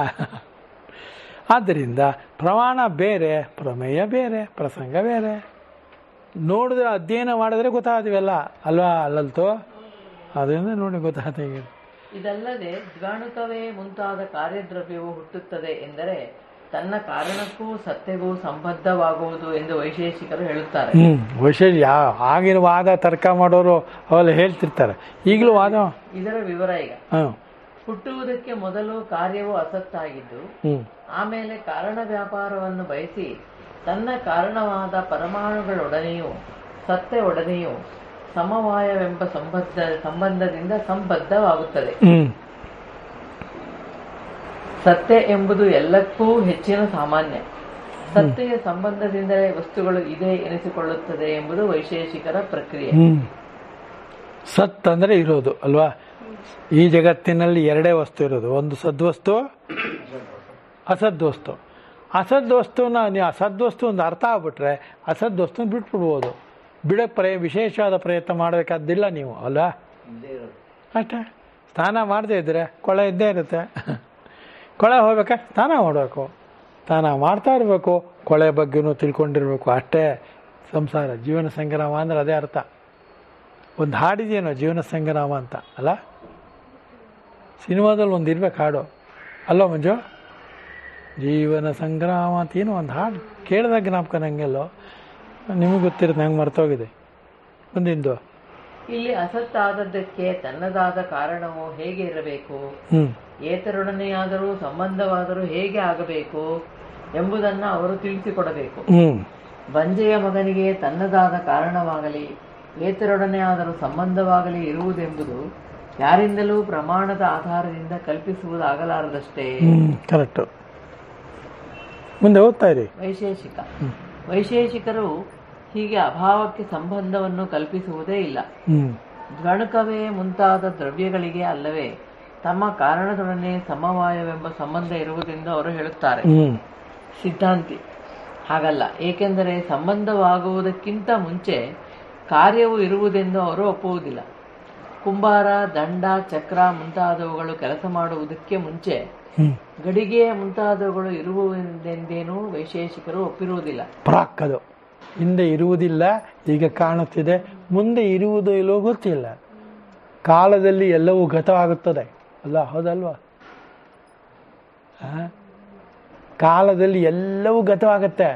ಕಟ್ಕೊಂಡಿರೋ ಗಂಡ, ಹುಟ್ಟಿರೋ ಮಕ್ಕಳು, ದುಡಿದಿರೋ ಸಂಪಾದನೆ, ಅಧಿಕಾರ, ಈಗ ಮನೆಗಳು ಎಲ್ಲನೂ ಕೂಡ ಒಂದಲ್ಲ ಒಂದು ದಿವಸ ಗತವಾಗಿಬಿಡುತ್ತೆ. ಅಥವಾ ಇವನಿರೋದಿಲ್ಲ. ಮಂಜು, ಈ ಜ್ಞಾನವನ್ನು ಕರೆಕ್ಟಾಗಿ ತಲೆಯಲ್ಲಿ ಇಟ್ಕೊಳ್ಳಿ. ಯಾವುದಕ್ಕೂ ನಿಮಗೆ ದುಃಖ ಆಗಲ್ಲ. ಇದೆಯಾ ಖರ್ಚು ಮಾಡ್ತಾನೆ, ಇಲ್ಲ ಅಷ್ಟ. ಸುಳ್ಳು ಹೇಳಬಾರ್ದು. ಇಲ್ಲಿ ಸುಳ್ಳು ನಿಜ ಅನ್ನೋದೆಲ್ಲ ಮುಚ್ಚಿಟ್ಟೋದು, ಬೇರೆ ಕೊಟ್ಟಿರೋದು ಅಂತ ಇಲ್ಲಪ್ಪ. ಅವೆಲ್ಲ ಏನಿದೆ ಅದು ಇದ್ದಾಗ ಹೇಳೋ. ಇದ್ದಾಗ ಹೇಳೋದೇನು ಅಂದರೆ ನಂತರ ಇದೆ, ನನಗೆ ಕೊಡೋಕ್ಕೆ ಇಷ್ಟವಿಲ್ಲ, ಹಾಗೆ ಹೇಳೋಕ್ಕಾಗಲ್ವಲ್ಲ. ಅದಕ್ಕೋಸ್ಕರ ಏನೇ ಮಾಡ್ತಾನೆ, ನಂತರ ಇಲ್ಲ. ಲಲಿತು ಗೊತ್ತಾಗ್ಬಿಟ್ಟಿದೆ ವ್ಯವಹಾರ. ಅದಕ್ಕೆ ಅವ್ರು ಏನು ಮಾಡಿದ್ರು ಡಬ್ಬಿಂದ ತೆಗೆದು ರಮೇಶ್ ಕೇಳಿ ಕೊಡೋದೇ ಇಲ್ಲ. ಹೇಳಿಪ್ಪ. ಮಣ್ಣೆ, ಗಡಿಗೆ ಮುಂತಾದವುಗಳ ಆಕಾರವನ್ನು ಪಡೆಯುವುದೆಂದೂ ಅವರು ಹೇಳೋದಿಲ್ಲ. ಆದ್ದರಿಂದ ಇವೆರಡೂ ಹೋದರೆ ಉಳಿಯುವುದೇನೆಂದರೆ ಅಸತ್ತಾದ ಕಾರ್ಯಕ್ಕೆ ಸಂಬಂಧವನ್ನು ಅವರು ಒಪ್ಪಿದ್ದಾರೆಂದು ಆಗುತ್ತದೆ. ಕಾರ್ಯವು ಕಾರಣರೂಪದಿಂದ ಮೊದಲೇ ಇರುವುದು ಎಂಬ ವೇದಾಂತಿಗಳ ಮತವನ್ನಾಗಲಿ, ಕಾರಣವು ಕಾರ್ಯದ ಆಕಾರವನ್ನು ಹೊಸದಾಗಿ ತಳೆಯುವುದೆಂಬ ಸಾಂಖ್ಯರ ಮತವನ್ನಾಗಲಿ ವೈಶೇಷಿಕರು ಒಪ್ಪುವುದಿಲ್ಲ. ವೈಶೇಷಿಕರು ಏನನ್ನೂ ಒಪ್ಪುವುದಿಲ್ಲ. ಅವ್ರು ಈಶ್ವರವನ್ನು, ಈಶ್ವರ ತತ್ವವನ್ನು ಒಪ್ಪುವುದಿಲ್ಲ. ಅವ್ರದ್ದೇ ಬೇರೆ ಥರ, ಅದಲ್ವ? ಪೊಂಗಲೆ ಪ್ರಸಾದಮೋ ಕಂಬಮೇ ತನ್ನಿ, ಆ ಥರ ಇರುತ್ತೆ ಅವ್ರಿಗೆ. ಅದು ಎಪ್ಪಡಿ ಇರಕ್ಕೆ ಅಪ್ಪಡಿದಾದೆ ಅಂತ ಹೇಳ್ತಾರೆ. ಅದು ಅವ್ರದ್ದೊಂದು ರೀತಿ. ಶ್ರೀರಂಗನ ಅವ್ರು ಕೇಳಿದಾಗ, ಅಲ್ಲ ನಿಮ್ದು ಅಕಸ್ಮಾತ್ ಇದಾದಾಗ ಫೇಲ್ ಆದಾಗ ಏನು, ನಿಮ್ದು ಇದ್ದೇ ಇದೆಯಲ್ಲ, ಅದ್ವೈತಕ್ಕೆ ಬಂದ್ಬಿಡ್ತೀವಿ ಅಂತಾರೆ. ಅದ್ವೈತದಲ್ಲಿ ಇದೆಲ್ಲ ಇಲ್ಲ, ಏನು ಕಂಡೀಷನ್ ಇಲ್ಲ. ಅಲ್ಲಿ ಯಾವುದನ್ನು ಕೂಡ ಊಹೆ ಗೀಹೆ ಮಾಡೋ ಹಾಗೆ ಇಲ್ಲ ಅಂತ. ಈಗ ನೀವು ಸತ್ತ ನಂತರ ಸ್ವರ್ಗಕ್ಕೆ ಹೋಗ್ತೀವಿ, ಯಾರು ಹೇಳಿದ್ದಾರೆ? ನಿಮಗೆ ಗ್ಯಾರಂಟಿ ಇದೆಯೋ? ಯಾರು ಹೇಳಿ, ಮಣಿ ಹೇಳಿ. ನಾವೆಲ್ಲ ಸತ್ತ ನಂತರ ಸ್ವರ್ಗಕ್ಕೆ ಹೋಗ್ತೀವೋ ನರಕಕ್ಕೆ ಹೋಗ್ತೀವೋ? ಗೊತ್ತಿಲ್ಲ ಅನ್ನೋದು ಗ್ಯಾರಂಟಿ ಆದರೆ ಅದು ಭಾವ. ಇಲ್ಲ ಒಂದ್ಸತಿ ಟ್ರೈ ಮಾಡೋಣ. ನೀವು ಟ್ರೈ ಏನು ಮಾಡೋದು? ಹೋದ್ಮೇಲೆ ಯಾರಿಗೆ ಹೇಳ್ತೀರಾ ನೀವು ಟ್ರೈ ಮಾಡ್ತೀನಿ ಮಾಡಿಲ್ಲ ಅಂತ, ಅಲ್ವಾ? ಅದರಿಂದ ಮೊದಲು ನಮಗೆ ಗೊತ್ತಾಗಬೇಕು, ಆಮೇಲೆ ಇನ್ನೊಬ್ರಿಗೆ ಹೇಳಬೇಕು. ಬ್ರಹ್ಮ ಅದಕ್ಕೋಸ್ಕರನೇ ನೀನೇ ಗಣೆಯ ತತ್ವಮಸಿ, ಆ ತತ್ವ ಇದೆಯಲ್ಲ ಅದು ನೀನೇ ಆಗಿದೆಯೇ ಅಂತ ವೇದಾಂತ ಹೇಳುತ್ತೆ. ನಾನು ಬ್ರಹ್ಮ ಆಗಿದ್ರದ್ದು ಕಥೆನೇ ಬೇರೆ, ಏನೋ ಮಾಡೋಣ ಅಂತಾರ. ಹಾಗಲ್ಲ. ಯಾಕೆಂದರೆ ಶ್ಲೋಕ ಒಂದಿದೆ, ಪೂರ್ಣಮದಃ ಪೂರ್ಣಮಿದಂ ಪೂರ್ಣಾತ್ ಪೂರ್ಣಮುದಚ್ಯತೆ ಪೂರ್ಣಸ್ಯ ಪೂರ್ಣಮಾದಾಯ ಪೂರ್ಣಮೇವಾವಶಿಷ್ಯತೆ. ಏನು ಚೆನ್ನಾಗಿದೆ. ಅದೊಂದೇ ಒಂದು ಶ್ಲೋಕ ಸಾಕು ವೇದಾಂತಕ್ಕೆ. ಹೇಳಿ ಮುಂದಕ್ಕೆ. ವೈಶೇಷಿಕ ಅಸತ್ತಾಗಿರುವ ವಸ್ತುವಿಗೂ ಸಮವಾಯ ರೂಪವಾದ ಸಂಬಂಧ ಇರುವುದು ವಿರುದ್ಧವಲ್ಲವಲ್ಲ. ಸಿದ್ಧಾಂತಿ ಹಾಗಲ್ಲ. ಏಕೆಂದರೆ ಬಂಜೆಯ ಮಗನೇ ಮುಂತಾದ ಅಸತ್ ಪದಾರ್ಥಗಳಿಗೆ ಈ ಸಂಬಂಧ ಇರುವುದು ಕಂಡುಬರುವುದಿಲ್ಲ. ಅಭಾವತ್ವವು ಸಮಾನವಾದರೂ ಗಳಿಗೆಯ ಮುಂತಾದವುಗಳ ಪ್ರಾಗ್ ಅಭಾವಕ್ಕೆ ಸ್ವಕಾರಣ ಸಂಬಂಧವಾಗುವುದೇ ಹೊರತು ಬಂಜೆಯ ಮಗನೇ ಮುಂತಾದದ್ದಕ್ಕೆ ಆಗುವುದಿಲ್ಲ ಎಂದು ನೀವು ಅಭಾವದಲ್ಲಿ ವಿಶೇಷವನ್ನು ಹೇಳಬೇಕಾಗುತ್ತದೆ. ನೋಡಿ, ಉದಾಹರಣೆಗೆ ಬಂಜೆಯ ಮಗ ಅಂತ ಅಂದರೆ, ಬಂಜೆಯ ಮಗ ಅಂತಂದಾಗ ಆ ಬಂಜೆಯನ್ನೋಳು ಅವನನ್ನು ದತ್ತು ತಗೊಂಡಿರ್ತಾಳೆ ಅಲ್ಲ. ಆಮೇಲೆ ತನ್ನ ಆಸ್ತಿಯನ್ನೆಲ್ಲ ಕೊಡಬಹುದು, ಆದರೆ ಕರುಳನ್ನು ಕೊಡಲಾದೀತೋ? ಕರುಳು ಸಂಬಂಧ ಇದೆಯಲ್ಲ, ಅದು ಇದು ಭಗವಂತನ ಸಂಬಂಧ ಕಾಣೋದಿಲ್ಲ, ಆದರೆ ಕಾಡಿಸತ್ತೆ. ಅದು ಜ್ಞಾನ, ಅದು ಪ್ರಜ್ಞೆ. ಪ್ರಜ್ಞಾನಂ ಬ್ರಹ್ಮ, ಜ್ಞಾನಂ ಬ್ರಹ್ಮ ಹೇಳಿಲ್ಲ ನೋಡಿ. ಆದ್ದರಿಂದ ಈ ಭಗವದ್ಗೀತೆಯನ್ನು ಅಧ್ಯಯನ ಮಾಡಬೇಕು ಅಂತಂದರೆ ಆಳಕ್ಕೆ ಹೋಗಬೇಕು. ಮೇಲ್ಮೇಲೆ ನೋಡ್ಬಿಟ್ಟು ನಂಗೆ ಬಂತು ಬರೋಲ್ಲ, ಇದು ಬರೋ ಅಂಥದ್ದಲ್ಲ, ಹೋಗುವಂಥದ್ದಲ್ಲ. ಯಾಕೆ? ಯಾವಾಗಲೂ ನಿಮ್ಮಲ್ಲಿರುವುದು, ನಮ್ಮಲ್ಲಿರುವುದು ಯಾವುದು? ಬ್ರಹ್ಮತತ್ವ ಅಲ್ವಾ? ಬೇರೆ ಇದೆಯಾ? ಮಂಜು? ಗೊತ್ತಾಯ್ತಾ? ಈಗ ಮುಂದಕ್ಕೆ ಹೋಗೋಣ. ಹೇಳಿ. ಒಂದರ ಅಭಾವ, ಎರಡರ ಅಭಾವ, ಎಲ್ಲದರ ಅಭಾವ, ಪ್ರಾಗಭಾವ, ಪ್ರಧ್ವಂಸಾಭಾವ, ಇತರೇತರಾಭಾವ, ಅತ್ಯಂತಾಭಾವ ಎಂದು ಅಭಾವಗಳಿಗೆ ಲಕ್ಷಣದಿಂದ ವಿಶೇಷವನ್ನು ತೋರಿಸುವುದಕ್ಕೆ ಯಾರಿಂದಲೂ ಆಗದು. ಯಾಕಾಗಲ್ಲ? ಅಭಾವಕ್ಕೆ ಲಕ್ಷಣ ಇದೆ. ಸರಿಯಾಗಿ ನೋಡಿದರೆ ಅದು ಲಕ್ಷಣವೂ ಅಲ್ಲ, ಅವಲಕ್ಷಣವೂ ಅಲ್ವಾ, ವಿಲಕ್ಷಣವೂ ಅಲ್ಲ, ಲಕ್ಷಣವೇ ಇಲ್ಲ ಅಲ್ವಾ? ಬ್ರಹ್ಮ ಏನನ್ನಾದರೂ ಸೃಷ್ಟಿ ಮಾಡೋದಕ್ಕೆ ಏನು ಬೇಕು ಅವನಿಗೆ? ಏನು ಬೇಡ, ಅವನೇ ಅದು. ಅರ್ಥ ಆಯ್ತಾ? ಯಾವುದರಿಂದ ಯಾವುದನ್ನಾದರೂ ಮಾಡಬೇಕಾದ್ರೆ ಅದು ಮನುಷ್ಯನಿಗೆ ಕೊಟ್ಟಿರೋ ಸ್ವತಂತ್ರ ಮಾತ್ರ, ಅದು ಕಿಂಚಿತ್ತು, ಪೂರ್ತಿ ಇಲ್ಲ ಅಲ್ವಾ ಮಂಜು? ಈ ಪ್ರಪಂಚದಲ್ಲಿ ಸಮುದ್ರ ಯಾವ ದೇಶದಲ್ಲಿ ಜಾಸ್ತಿ ಇದೆ ಮಂಜು? ಮಣಿ, ಯಾವ ದೇಶದಲ್ಲಿ ಸಮುದ್ರ ಜಾಸ್ತಿ ಇದೆ? ಈ ಪ್ರಪಂಚದಲ್ಲಿ, ನೀವು ನೋಡುತ್ತಿರುವ ಈ ವರ್ತಮಾನದ ಪ್ರಪಂಚದಲ್ಲಿ.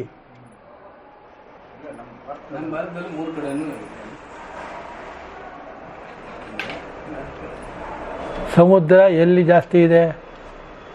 ಇಂಡಿಯಾ ದೇಶದಲ್ಲ? ಮೂರು ಕಡೆ ಇದೆ ಅನ್ನೋದು ಎಲ್ಲ ನಮ್ಮ ದೇಶದಲ್ಲಿ ಜಾಸ್ತಿ ಇದೆ ಅಂತ ಉತ್ತರಕ್ಕೆ ಆಗತ್ತಾ? ಸಮುದ್ರ ಯಾವ ದೇಶದಲ್ಲಿ ಜಾಸ್ತಿ ಇದೆ? ಅಮೇರಿಕಾದ ಜಾಸ್ತಿ ಇದೆಯಾ? ಆ ಅಮೇರಿಕ ಪುಟ್ಟ ರಾಷ್ಟ್ರ, ಸಮುದ್ರನೇ ಜಾಸ್ತಿ ಇದ್ದರೆ ಅಮೇರಿಕ ಚಿಕ್ಕದಾಗ್ಬಿಡುತ್ತೆ.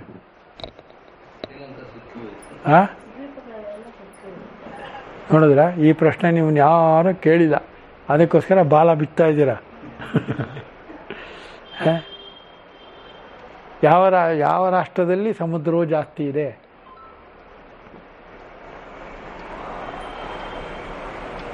ಅರಬ್ಬಿ ಸಮುದ್ರ ಇರೋದಿಲ್ಲಿ. ಎಲ್ಲ ರಾಷ್ಟ್ರಗಳಿಗೂ ಹೊಂದುವಂತೆ ಸಮುದ್ರಗಳಿದೆ ಅಲ್ವಾ? ಒಂದಲ್ಲ ಒಂದು ರಾಷ್ಟ್ರಕ್ಕೆ ಅದು ಲಿಂಕ್ ಆಗಿರುತ್ತೆ ಇಲ್ವಾ? ಆದ್ದರಿಂದ ಸಮುದ್ರವು ಈ ಪ್ರಪಂಚದ ಆಸ್ತಿ, ನಮ್ಮ ಆಸ್ತಿ ಅಂತ ಹೇಳ್ಕೊಳ್ಳುವಂಥ ರಾಷ್ಟ್ರವೇ ಇರುತ್ತಾ? ಸಮುದ್ರದಲ್ಲಿ ಹೋಗಿ ವ್ಯಾಪಾರ ಮಾಡ್ತಾರೆ, ಸಮುದ್ರದಲ್ಲಿ ಬಂದು ವ್ಯಾಪಾರ ಮಾಡ್ತಾರೆ. ಇದರಿಂದ ವಾಸ್ಕೋಡಿ ಗಾಮನ್ ಕಥೆ ಎಲ್ಲ ಬಂದಿದ್ದು ಇದರಿಂದಲೇ ಅಲ್ವಾ ಮಂಜು? ಈಗ ನಾನು ಹೇಳಿದ್ರೆ ಹೌದು ಅಂತೀರ, ನಿಮಗೆ ಗೊತ್ತಿತ್ತು? ಸಮುದ್ರವು ಪ್ರಪಂಚದ ಆಸ್ತಿ, ಯಾವುದೇ ರಾಷ್ಟ್ರದ ಆಸ್ತಿ ಆಗಲಾರದು. ಹತ್ತಿರ ಇರೋದು ನಮ್ಮದು ಸಮುದ್ರವು ಯಾರ್ದು ಅಲ್ಲ. ಯಾಕೆ? ಅದಕ್ಕೆ ಯಾವ ದಂಡೆಯೂ ಇಲ್ಲ, ಯಾವ ಇದೂ ಇಲ್ಲ, ಜಾಸ್ತಿನೂ ಆಗಲ್ಲ, ಕಮ್ಮಿನೂ ಆಗಲ್ಲ. ಆದ್ದರಿಂದ ಇದು ಪ್ರಪಂಚದ ಆಸ್ತಿ. ಕರೆಕ್ಟಾ? ನಾನು ಹೇಳ್ತೀವಿ ಸರಿನೂ ತಪ್ಪು ನನಗೂ ಗೊತ್ತಿಲ್ಲ. ನಮ್ಮದು ಅಂತ ಬೇಕಾದ್ರೆ ನೀವು ಹೇಳ್ಕೊಳ್ಳಿ, ತಗೊಂಡು ನಿಮ್ಮ ಮನೇಲಿ ಇಟ್ಕೊಳ್ಳಿ. ಆದರೆ ಮೊನ್ನೆ ಸಮುದ್ರ ಸ್ನಾನ ಮಾಡುವಾಗ ಎಲ್ಲ ದೇಶದ ಪ್ರಪಂಚದ ಎಲ್ಲ ಮೂಲೆಗಳಿಂದ ಜನಗಳು ಬಂದಿದ್ರು. ಎಲ್ಲಿಗೆ? ಈ ತ್ರಿವೇಣಿ ಸಂಗಮಕ್ಕೆ. ಯಾಕೆ ಬೇರೆ ಕಡೆ ಆಗಲ್ಲ ಕುಂಭಮೇಳ? ಆ ವ್ಯವಸ್ಥೆ ಇರೋದು ಭಾರತದಲ್ಲಿ ಮಾತ್ರ ಅಲ್ವಾ? ಭಾರತ ದೇಶ ಪುಣ್ಯಭೂಮಿ, ಭಾರತ ದೇಶ ಕರ್ಮಭೂಮಿ, ಭಾರತ ದೇಶ ಜ್ಞಾನಭೂಮಿ. ಯಾವ್ದು ಕೇಳಿದ್ರು? ಭಾರತ ದೇಶದಲ್ಲಿ ಅಜ್ಞಾನವೂ ಜಾಸ್ತಿ ಇದೆ, ಜ್ಞಾನಿಗಳು ಜಾಸ್ತಿ ಇದ್ದಾರೆ, ತುಂಬ ಜಾಸ್ತಿ ಅಂತೇಳಿ ನಾವೇನು ಮಾಡ್ತೀವಿ? ಹೊರಗಡೆಗೆ ಕಳಿಸ್ತಾ ಇರ್ತೀವಿ ಅವ್ರನ್ನ ಅಲ್ವಾ? ಯಾರನ್ನಾರು ಕೇಳಿ, ಎಲ್ರಿಗೂ ಭಗವದ್ಗೀತೆ ಗೊತ್ತು, ಎಲ್ರಿಗೂ ಉಪನಿಷತ್ ಗೊತ್ತು, ಅವನು ತಂತಾನೇ ಇರ್ತಾನೆ ಅಲ್ವಾ? ಹೇಗೆ ಕತ್ತಲೆಯನ್ನು ದೀಪದ ಕೆಳಗೆ ಕತ್ತಲೆ ಇರುತ್ತದೋ ಹಾಗೆ ನಮ್ಮಲ್ಲಿ ಜ್ಞಾನ ಉರಿತಾ ಇದೆ, ಕೆಳಗಡೆ ನೋಡಿದ್ರೆ ಕತ್ತಲೆ. ಮುಂದೆ ಹೇಳಿಪ್ಪ. ಅವುಗಳಲ್ಲಿ ಯಾವ ವಿಶೇಷವೂ ಇಲ್ಲದಿದ್ದರೂ ಗಡಿಗೆಯ ಪ್ರಾಗಭಾವವೇ ಕುಂಬಾರನೆ ಮುಂತಾದ ಕಾರಣಗಳಿಂದ ಗಡಿಗೆಯ ರೂಪವನ್ನು ಪಡೆಯುವಂತೆ ಮಾಡಲ್ಪಡುತ್ತದೆ. ಕಪಾಲ ಎಂಬ ಭಾವರೂಪ ಕಾರಣದೊಡನೆ ಸಂಬದ್ಧವಾಗುತ್ತದೆ. ಪ್ರಾಗಭಾವ ಅಂದರೆ ಈಗ ಇರುವಂತೆ ಮೊದಲು ಇದು ಇರಲಿಲ್ಲ ಅಂದರೆ ಪ್ರಾಗಂತ. ಆದರೆ ಮೊದಲು ಇಲ್ಲದೇ ಇದ್ದದ್ದು ಈಗ ಹೇಗೆ ಬಂದಿತ್ತು? ಉಪಾಧಿ ಕಾರಣಗಳಿಂದ ಬಂದಿತ್ತು ಅಲ್ವಾ? ಎಲ್ಲೋ ನಾವು ಮಡಕೆ ನೋಡಿದ್ರೆ ಈ ಮಡಕೆಯು ಯಾರಾದರೂ ಮಾಡಿರ್ಬೇಕು, ಅದಷ್ಟೇ ದುತ್ತಂತ ಬರೋಲ್ಲ ಅಲ್ವಾ? ದುತ್ತಂತ ಬಂದಿದೆ ಎಂದು ಕಂಡು ಬರುವುದಿಲ್ಲವಲ್ಲ. ಅದರಿಂದ ಈ ಎಲ್ಲ ಜಿಜ್ಞಾಸೆಗಳು ನಡೆದಿದೆ. ಜಿಜ್ಞಾಸೆಗೆ ತಲೆ ಕೆಡಿಸಿಕೊಳ್ಳಬೇಡಿ. ನಂದು ಮಧ್ಯ ಉಪಾಸನೆ ಯಾವುದಕ್ಕೂ ಜಿಜ್ಞಾಸೆ ತಲೆ ಕೆಡಿಸ್ಕೊಬೇಡಿ. ವರ್ತಮಾನದಲ್ಲಿ ನಿಮಗೆ ಬಂದಿರೋ ಅಧ್ಯಾತ್ಮ ಸಂಶಯಗಳಿಗೆ ಅಧ್ಯಾತ್ಮದಲ್ಲೇ ಉತ್ತರ ಸಿಗುತ್ತೆ. ಬೇರೆ ಯಾವುದ್ರಿಗೂ ಅರ್ಥ ನಿಮಗೆ ಸಿಗೋದಿಲ್ಲ. ಅಧ್ಯಾತ್ಮದ ಪ್ರಶ್ನೆಗಳಿಗೆ ಅಧ್ಯಾತ್ಮದಲ್ಲೇ ಉತ್ತರ. ಯಾಕೆ ಅಂದರೆ ಪ್ರಶ್ನೆಯು ಅದರದ್ದೇ ಆಗಿರುವುದರಿಂದ. ಮುಂದಕ್ಕೆ ಮತ್ತು ಹಾಗೆ ಸಂಬದ್ಧವಾದ ಬಳಿಕ ಸಕಲ ವ್ಯವಹಾರಕ್ಕೂ ತಕ್ಕದ್ದಾಗುತ್ತದೆ ಎಂದು. ಆದರೆ ಅದೇ ಗಡಿಗೆಯ ಪ್ರಧ್ವಂಸಾಭಾವವು ತನ್ನಲ್ಲಿ ಅಭಾವತ್ವ ಇದ್ದರೂ ಹಾಗಾಗುವುದಿಲ್ಲವಾಗಿ ಪ್ರಧ್ವಂಸಾಭಾವವೇ ಮುಂತಾದ ಅಭಾವಗಳು ಮೇಲೆ ಹೇಳಿದಂತೆ ಎಲ್ಲಿಯೂ ವ್ಯವಹಾರ ಯೋಗ್ಯವಾಗುವುದಿಲ್ಲ ಎಂದು. ದ್ವ್ಯಾಣುಕವೇ ಮುಂತಾದ ದ್ರವ್ಯ ಎಂಬುದರ ಪ್ರಾಗಭಾವವು ಮಾತ್ರ ಉತ್ಪತ್ತಿಯೇ ಮುಂತಾದ ವ್ಯವಹಾರಕ್ಕೆ ತಕ್ಕದ್ದೆಂದು ಹೇಳುವ ಈ ವಾದವು ಅಸಮಂಜಸವು. ಏಕೆಂದರೆ ಪ್ರಾಗಭಾವವು ಅತ್ಯಂತಾಭಾವ ಪ್ರಧ್ವಂಸಾಭಾವಗಳಂತೆ ಅಭಾವವೇ ಹೊರತು ಅದರಲ್ಲಿ ಯಾವ ವಿಶೇಷವೂ ಇರುವುದಿಲ್ಲ. ಒಂದು ಮಡಕೆ ಹೊಡೆದೋದ್ರೆ ಮಡಕೆ ಹೊಡೆದೋದ್ರಿಂದ ಮತ್ತೆ ಮಡಕೆ ತರಕಾಗಲ್ಲ. ಆದರೆ ಹೊಸ ಮಡಕೆನ ಮಾಡಿರ್ಬೋದು. ಈ ಒಡೆದ ಮಡಕೆ ಇದ್ದದ್ದಕ್ಕೆ ಪ್ರಮಾಣವಾಗಲಾರದು ಅಲ್ವಾ? ಅದನ್ನು ಹೇಳ್ತಾ ಇದ್ದಾರೆ ಅಷ್ಟೇ. ತುಂಬ ಕನ್ಫ್ಯೂಷನ್ ಮಾಡ್ಕೋಬೇಡಿ.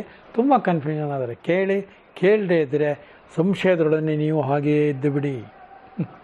ಮುಂದೆ ಪ್ರಾಗಭಾವ ಹಿಂದಿಲ್ಲದ್ದು, ಪ್ರಧ್ವಂಸಾಭಾವ ಅಂದ್ರೆ ಹಾಳಾದ ಮೇಲೆ ಇಲ್ಲದೆ ಇರೋದು, ಇತರೇತರ ಭಾವ ಅಂದ್ರೆ ಒಂದರಲ್ಲಿ ಒಂದು ಇಲ್ಲದೆ ಇರುವುದು, ಅತ್ಯಂತಾಭಾವ ಅಂದ್ರೆ ತೀರಾ ಇಲ್ಲದ್ದು ಎಂಬುವಕ್ಕೆ ಪ್ರತಿಯೋಗಿಯ ದೃಷ್ಟಿಯಿಂದ ಲಕ್ಷಣ ಭೇದವನ್ನು ವೈಶೇಷಿಕರು ಹೇಳುತ್ತಾರಾದರೂ ಸ್ವರೂಪದಿಂದ ಯಾವ ವಿಶೇಷವನ್ನು ಅವರು ತೋರಿಸಲಾರರು ಎಂದು ಅಲ್ವಾ? ಕರೆಕ್ಟ್ ಆಯ್ತಾ? ಅದನ್ನೇ ಈ ಅಧ್ಯಾಯವನ್ನು ಈ ಪರ್ಟಿಕ್ಯುಲರ್ ಈ ಪ್ರಕರಣಗಳನ್ನು ಪದೇ ಪದೇ ಓದುತ್ತಿರಬೇಕು. ಆಮೇಲೆ ಸಾಂಖ್ಯ ಮತದ ಖಂಡನೆಯನ್ನು ಮುಂದಿನ ವಾರ ಓದೋಣ. ಹೌದಲ್ವಾ? ಒಂದು ನಿಧಾನಕ್ಕೆ ಅರ್ಥ ಮಾಡ್ಕೋಬೋದು ಅಲ್ವಾ ಮಣಿ? ಹಾಂ, ಈಗೇನಾದ್ರು ಪ್ರಶ್ನೆಗಳಿದೆಯಾ ಕೇಳಿ. ಪ್ರಾಕ್ ಅಂದರೆ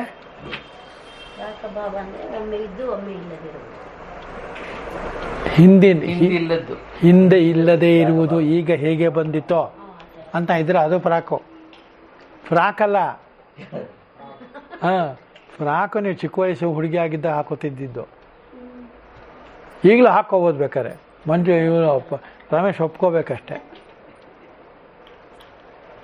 ರಮೇಶ್ ಹೂನ್ ಬಿಡಿ, ಚೀಪ್ ಅದು ಬೇರೆ ಅದಕ್ಕಿಂತ ಕಡಿಮೆನೇನೋ, ಸೀರೆಗಿಂತ ಜಾಸ್ತಿನಾ? ಹೌದಾ? ಹಾಗಾದ್ರೆ ಬೇಡ, ಒಪ್ಕೋಬೇಡಿ. ಏನು ನಮ್ಗೆ ಹೆಂಗ ಫ್ರೈಡೇ ಅವ್ರು ಹಾಕೊಂಡ್ಬಿಟ್ರೆ ಏನು ಮಾಡೋದು ನಾವು? ನೀವು ಹಾಕ್ಕೊಳ್ಳದೆ ಬರುವುದಕ್ಕೆ ಕಾರಣವೇನು ಅಲ್ಲಂತೂ ಅಲ್ಲ. ಈಗ ಹಾಕೊಂಡ್ಬರ್ಕೊತ ನಾಚಿಕಲ್ವಾ? ಅದನ್ನ ಹೇಳಿ. ಈ ಷಡ್ದರ್ಶನ ಎಲ್ಲ ಇದೆಯಲ್ಲ, ವಿಶೇಷ 4: ನ್ಯಾಯ, ವೈಶೇಷಿಕ, ಸಂಖ್ಯಾ, ಯೋಗ. ವೈದಿಕನ ಅವೈದಿಕನ? ಎಲ್ಲವೂ ವೈದಿಕವೇ. ಅಂದರೆ ವೇದದಲ್ಲಿರುವುದನ್ನೇ ವಿವರಣೆ ಹೇಳಿದೆ ಅಷ್ಟೇ, ಬೇರೆ ಬೇರೆ ಏನಲ್ಲ. ನ್ಯಾಯ, ವೈಶೇಷಿಕ ಇದೇ ಇಲ್ವಾ? ಅದು ಅವರವ್ರ ತರ್ಕ ಅಷ್ಟೇ. ಅದು ಏನಂದ್ರೆ 4 ಇರೋದು ಏನಂದ್ರೆ ಒಂದೊಂದು ವಿಷಯ ಮಾಡಿ ಹೇಳಿರೋದು. ಅದು ನ್ಯಾಯವನ್ನೇ ಅಭ್ಯಾಸ ಮಾಡಿದವರು ಇದ್ದಾರೆ, ತುಂಬ ಜನ ಇದ್ದಾರೆ. ವೈಶೇಷಿಕರು ತುಂಬ ಜನ ಇದ್ದಾರೆ, ಹೌದಲ್ವಾ? ಈಗ ನಮಗೆ ರಾಮಾನುಜರು ತುಂಬ ವೈಶೇಷಿಕರಾಗಿ ಇದ್ದಿದ್ದರಿಂದ ಆ ಭಾವದಲ್ಲಿ ಬಂದರು. ಆದರೆ ಎಲ್ಲವನ್ನು ಬಿಟ್ಟು ವೇದವನ್ನೇ ಮುಖ್ಯವಾಗಿರ್ತಕ್ಕಂಥ ವೇದಾಂತಿಗಳು ಶಂಕರಾಚಾರ್ಯರಂಥವರು ವೇದಾಂತ ಭಾಗವನ್ನು ಹೇಳಿದ್ರು ಅಲ್ವಾ? ಅದರಿಂದ ದಿಗ್ದರ್ಶನಗಳು ಅಂತ ಏನಿದೆ, ಆ ದರ್ಶನಗಳೇನಿದೆ ಅದರೊಳಗಡೆ ನಾವು ನೋಡ್ತಾ ಇರೋದು ಅದು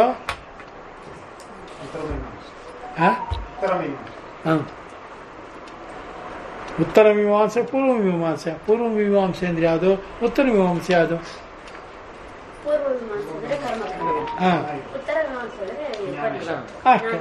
ಅಷ್ಟೇ. ಅದು ಹೋದ್ರೆ ತಾನೇ ಗೊತ್ತಾಗುತ್ತೆ. ಅದಕ್ಕೊಂದು ಅರ್ಥ ಇದಕ್ಕೊಂದು ಅರ್ಥ ಇಟ್ಬಿಟ್ಟು ನೀವು ಹೇಳ್ತಾ ಇದ್ರೆ ಒಪ್ಕೋತಾ ಇರ್ತೀರ. ನಿಮಗೆ ಬೇಕಾದದ್ದೇನು? ಈಗ ಈಗ ಇದು ಯಾದಕ್ಕೆ ಈಗ ನಮಗೆ ಪ್ರಸ್ಥಾನತ್ರಯ ಇದೆ. ಪ್ರಸ್ಥಾನತ್ರಯದಲ್ಲಿ ಏನಿದೆ? ಪ್ರಸ್ಥಾನತ್ರಯದ 3 ಯಾವುದು?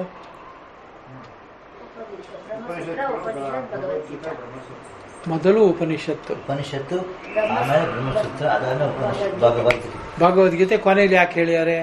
ಎಲ್ಲ ಸಾರ. ಅದೆಲ್ಲದರೂ ಒಟ್ಟಿಗೆ ಇದ್ರೊಳಗಿದೆ ಅಂತ ಹೇಳ್ಯಾರೆ. ಆಯ್ತಾ? ಇನ್ನೇನಾದ್ರು ಪ್ರಶ್ನೆ ಇದೆಯಾ? ಎಲ್ಲನೂ ಏನು ಗೊತ್ತಾ ಮಣಿ, ಅದನ್ನು ಉಪಪತ್ತಿ ಅನ್ನೋದು ನಾವು ಪ್ರಪತ್ತಿ ಅಂತಾರೆ, ಇವರು ಅದು ಉಪಪತ್ತಿ ಅಂತ ಕರೀತಾರೆ, ಅದು ಉಪಾದಾನ ಕಾರಣ. ಇದೆಲ್ಲವೂ ಕೂಡ ಭಾಷೆ ಅಷ್ಟೇ. ಭಾಷೆಯನ್ನು ಒಡೆದು ಬಿಡಬೇಕು, ಭಾವದಲ್ಲಿ ಬಂದು ನಿಲ್ಲಬೇಕು. ಅವಾಗ ಭಾಷೆನೂ ಕಳೆದೋಗುತ್ತೆ, ಎಲ್ಲ ಕಳೆದೋಗುತ್ತೆ. ತರ್ಕ ಎಂದಿಗೂ ತತ್ವವಾಗಲಾರದು. ಆ ತತ್ವದಲ್ಲಿ ಯಾವ ತರ್ಕವೂ ಇಲ್ಲ. ಯಾಕೆ? ತತ್ವ ಬೇರೆ, ತರ್ಕ ಬೇರೆ. ತರ್ಕ ಅಂದರೆ ಯಾವಾಗಲೂ ಮುಂದುವರಿತಿರುತ್ತೆ, ಅದಕ್ಕೆ ಹುಲಿ ಸ್ಟಾಪೇ ಇಲ್ಲ, ಅದು ತರ್ಕ. ತತ್ವ ಅಂದರೆ ಸಿದ್ಧಾಂತ. ಒಂದಿದೆ, ಒಂದನ್ನೇ ಹೇಳ್ಕೊಂಡು ಹೋಗುತ್ತೆ, ಒಂದೇ ಥರ ಹೇಳ್ಕೊಂಡು ಹೋಗುತ್ತೆ, ಅದರಿಂದ ಅದು ತತ್ವ. ಇನ್ನೇನಾದ್ರು ಇದೆಯಾ? ಅಂದ್ರೆ ಇವು ರಾಮಾನುಜಾಚಾರ್ಯರು ವೈಶೇಷಿಕ ದರ್ಶನದಲ್ಲಿ ಜಾಸ್ತಿ ಇಂಟ್ರೆಸ್ಟ್ ಇದೆ, ಅದನ್ನು ಓದ್ತಾ ಇದ್ದಾರೆ ಅವರು. ಈಗ ಏನು ಗೊತ್ತಾ, ಅವರಲ್ಲಿ 3 ಅಲ್ವಾ? 3 ತಾನೇ ಅವರು. ಅಂದರೆ ಜೀವ ಸಿದ್ಧಾಂತ, ಈಶ್ವರ ಸಿದ್ಧಾಂತ, ಪರಮಾತ್ಮ ಬ್ರಹ್ಮ ಸಿದ್ಧಾಂತ, 3 ಅವ್ರದ್ದು. 2 ಇವ್ರದ್ದು. ಜೀವ ಬ್ರಹ್ಮ 2 ಇರೋದು ಅಂತ ದ್ವೈತ. ಜೀವವು ಬ್ರಹ್ಮವು ಒಂದೇ ಅನ್ನೋದು ಶಂಕರಾಚಾರ್ಯ. 1, 2, 3 ಸುಮ್ಮನೆ ಇಟ್ಕೊಳ್ಳಿ ಅಷ್ಟೇ. ಬೇಕಾದ್ರೆ ಓದ್ಕೊಳ್ಳಿ, ಬೇಡದಿರ್ಬೇಡಿ. ನಿಮ್ಗೆ ಯಾವುದ್ರೊಳಗೆ ಇಂಟ್ರೆಸ್ಟ್ ಇದೆ, ಆಸಕ್ತಿ ಇದೆ, ಯಾವುದು ನಿಮ್ಮನ್ನು ಮೇಲಕ್ಕೆ ತಗೊಂಡೋಗುತ್ತೆ, ಅದು ನಿಮ್ಮ ಸಿದ್ಧಾಂತ. ಯಾವ ಸಿದ್ಧಾಂತವೂ ಇರುವುದು ಒಂದೇ ಸಿದ್ಧಾಂತ, ಹೇಳುವುದು ಬೇರೆ ಬೇರೆ ಬೇರೆ ರೀತಿ. ಹೌದಾ? ಅಷ್ಟು ಅರ್ಥ ಮಾಡ್ಕೊಂಡ್ರೆ ಆಯಿತು. ಒಂದನ್ನು ತಿಳಿದುಕೊಂಡರೆ ಮತ್ತೆ ಏನನ್ನೂ ತಿಳಿದುಕೊಳ್ಳಬೇಕಾಗಿಲ್ಲವೋ ಅದು ಸಿದ್ಧಾಂತ, ಅದು ವೇದ, ಅದು ತತ್ವ, ಅದು ಬ್ರಹ್ಮ. ಇನ್ನೇನಾದ್ರು ಇದೆಯಾ ಮಂಜು? ಮಧ್ವಾಚಾರ್ಯ ಯಾವ್ದು ಸರ್ ವಿಶೇಷ? ಎರಡೇ, ಜೀವ ಮತ್ತು ಬ್ರಹ್ಮ ಎರಡೇ. ಇದರಲ್ಲಿ ಷಡ್ದರ್ಶನಗಳಲ್ಲಿ ಎಲ್ಲ ಷಡ್ದರ್ಶನಗಳನ್ನು ಉದಾಹರಣೆ ಕೊಡ್ತಾರೆ ಅವರೂ. ಅದೇನಿಲ್ಲ. ಯಾಕೆಂದ್ರೆ ಮಧ್ವಾಚಾರ್ಯದ ಮತ ಹೇಗೆ ಅಂದರೆ, ಮಧ್ವಾಚಾರ್ಯರು ಅವರು ಅದ್ವೈತಿಗಳು, ಆಮೇಲೆ ದ್ವೈತಿಗಳಾದರು. ಅವರು ಪಾಠ ಎಲ್ಲ ಮಾಡ್ತಾ ಇದ್ದಿದ್ದು ಇವ್ರಿಗೇನೆ, ಅದ್ವೈತ ಸಿದ್ಧಾಂತನೇ ಅಲ್ಲಿ ಮಾಡ್ತಾ ಇದ್ದಿದ್ದು, ಉಡುಪಿಲೂ ಅದೇ ಮಾಡ್ತಾ ಇದ್ದಿದ್ದು. ಆದರೆ ಅವರು ಇದು ಬ್ರಹ್ಮ ಮತ್ತು ಈ ಜೀವ ಅನ್ನೋದನ್ನ ಸಿದ್ಧಾಂತವನ್ನು ಹಿಡಿದು ಅದನ್ನು ಪ್ರಧಾನವಾಗಿ ಪ್ರಚಾರ ಮಾಡಿದರು. ಆದ್ರೂ ಇಡೀ ಪ್ರಪಂಚದಲ್ಲಿ ಇಡುವುದು ಯಾವುದೇ ಸಿದ್ಧಾಂತ ಜಾಸ್ತಿ? ಅದ್ವೈತ ಅಷ್ಟೇ. ಅದು ಶಂಕರರು ಹೇಳ್ಯಾರೆ ಅನ್ನೋ ಕಾರಣದಿಂದ. ಅವರ ಮಾತು, ಅವರ ನಡೆನುಡಿನೂ ಒಂದನ್ನೇ ಹೇಳುತ್ತೆ, 23 ಹೇಳೋದಿಲ್ಲ. ಅದಕ್ಕೋಸ್ಕರ ಅದಾಯಿತು. ಈ ನಮ್ಮ ಕರ್ನಾಟಕದಲ್ಲಿ ಮಾತ್ರ ಇದಿರೋದು. ನಾನು ನಿಮ್ಗೆ ಅದೇ ಹೇಳಿದ್ನಲ್ಲ, ಶ್ರುತಿ, ಶಾಸ್ತ್ರ, ಸಂಪ್ರದಾಯ, ವಿಚಾರ, ಈ 4 ಇದೆ ಮಣಿ. ಅರ್ಥ ಮಾಡ್ಕೊಳ್ಳಿ. ಈ 4ರಲ್ಲಿ ಯಾವ್ದೊಳಗೆ ಬೇಕಾದ್ರೂ ನೀವು ಸಿಕ್ಕಾಕೋತೀರ, ನೋಡ್ಕೊಳ್ಳಿ ಯಾವ್ದಕ್ಕೆ ಸಿಕ್ಕಾಕೋತೀರ ಅಂತ. ನೀವು ಶ್ರುತಿಯನ್ನು ಬಲ್ಲವರೋ, ಶಾಸ್ತ್ರವನ್ನು ಬಲ್ಲವರೋ, ಸಂಪ್ರದಾಯಸ್ಥರೋ ಅಥವಾ ವಿಚಾರವಾದಿಗಳು. ವಿಚಾರವಾದಿಗಳು ಅಂದ್ರೆ ಅದು ಏನು ಬೇಸ್ಲೆಸ್ ಅಂತ. ಯಾಕೆ ಸಂಪ್ರದಾಯ ಅಂದರೆ ನಮ್ಮ ಮನೇಲಿ ಬಂದಿದೆ, ನಾವು ಮಾಡ್ತೀವಿ. ನಮ್ಮ ತಂದೆ ಮಾಡ್ತಾ ಇದ್ರು, ನಮ್ಮ ತಂದೆ ಅವ್ರ ತಾತ ಮಾಡ್ತಾ ಇದ್ರು, ಅದನ್ನೇ ನಾನು ಮಾಡ್ತೀನಿ. ಸಂಪ್ರತತಿ ಇತಿ ಸಂಪ್ರದಾಯ, ಅದನ್ನೇ ಮಾಡ್ತೀನಿ. ನಮ್ಮಲ್ಲಿ ಯುಗಾದಿ ಹಬ್ಬ ಯಾವ ವರ್ಷ ನಮ್ಮ ಹಿರಿಯರೆಲ್ಲ ಮಾಡ್ತಾ ಇದ್ರು, ನಾನು ಮಾಡ್ತಾ ಇದ್ದೀನಿ. ನಮ್ಮ ತಾತನ ತಿಥಿ, ನಮ್ಮ ಅಜ್ಜಿ ತಿಥಿ, ಅದನ್ನೆಲ್ಲ ನಮ್ಮ ಅಪ್ಪ ಮಾಡ್ತಾ ಇದ್ರು, ನಾನು ಮಾಡ್ತೀನಿ. ಹಿಂದಿನವರು ಮಾಡಿದ್ದನ್ನೇ ಅನುಸರಿಸುವುದು ಸಂಪ್ರದಾಯ ಅಷ್ಟೇ. ನೀವು ಏನೇ ಯಾದಿಕಾರು ಅಂಟ್ಕೊಳ್ಳಿ, ಶಾಸನ ತ್ರಾಯತೆ ಇತಿ ಶಾಸ್ತ್ರ. ಯಾವುದನ್ನು ನೀವು ತಿಳಿದರೆ ಅದು ನಿಮ್ಮನ್ನ ಅಜ್ಞಾನದಿಂದ ಮೇಲಕ್ಕೆ ಎತ್ತುತ್ತದೆಯೋ ಅದು ಶಾಸ್ತ್ರ. ಯಾವುದೆತ್ತೆ ನಾವು ಒಂದೊಂದು ಸತಿ ಒಂದೊಂದು ಇರಬಾರ್ದು, ಒಂದಿರ್ಬೇಕಷ್ಟೇ. ಸಿದ್ಧಾಂತ ಅಂದ್ರೆ ಅದು ನಿಮ್ಮ ಸಿದ್ಧಾಂತ ಇರಬೇಕು, ಇದಾಗಬಾರ್ದು. ಯಾರೇನಾದ್ರು ಹೇಳ್ಕೊಳ್ಳಿ, ನನ್ನ ಪದ್ಧತಿ ಇದು, ನನ್ನ ರೀತಿ ಇದು, ನಾನು ಮಾಡ್ತೇನೆ ಅಷ್ಟೆ. ನಾನು ಮಾಂಸ ತಿನ್ನಲ್ಲ, ಬಿಟ್ಟು ತಿನ್ನಲ್ಲ, ಚೆನ್ನಾಗಿರ್ಬೋದು, ಏನಾದ್ರು ಇರ್ಬೋದು, ನಮ್ಗೆ ಅಭ್ಯಾಸ ಇಲ್ಲ. ನಮ್ಮ ಸಂಪ್ರದಾಯದಲ್ಲಿ ನಾವು ಮಾಂಸಾಹಾರಿಗಳಲ್ಲ, ಅದಲ್ವ? ಮಾಂಸಾಹಾರ ಕೆಟ್ಟದ್ದು, ಅದ್ರ ಬಗ್ಗೆ ಮಾತಾಡಬಾರ್ದು. ಕೆಟ್ಟದ್ದು ಒಳ್ಳೇದು ನಮಗೆ ಗೊತ್ತಿಲ್ಲ, ಅದು ಇದೆ ಜಗತ್ತಿನಲ್ಲಿ, ಇಲ್ವೇ? ಇನ್ನೇನಾದ್ರು ಇದೆಯಾ ಪ್ರಶ್ನೆ ಮಂಚು? ಪ್ರಸಾದ್, ಇವಾಗೇನ್ ಮಾಡೋಣ? ಮಂಗಳಾಚರಣೆಯನ್ನು ಮಾಡೋಣ.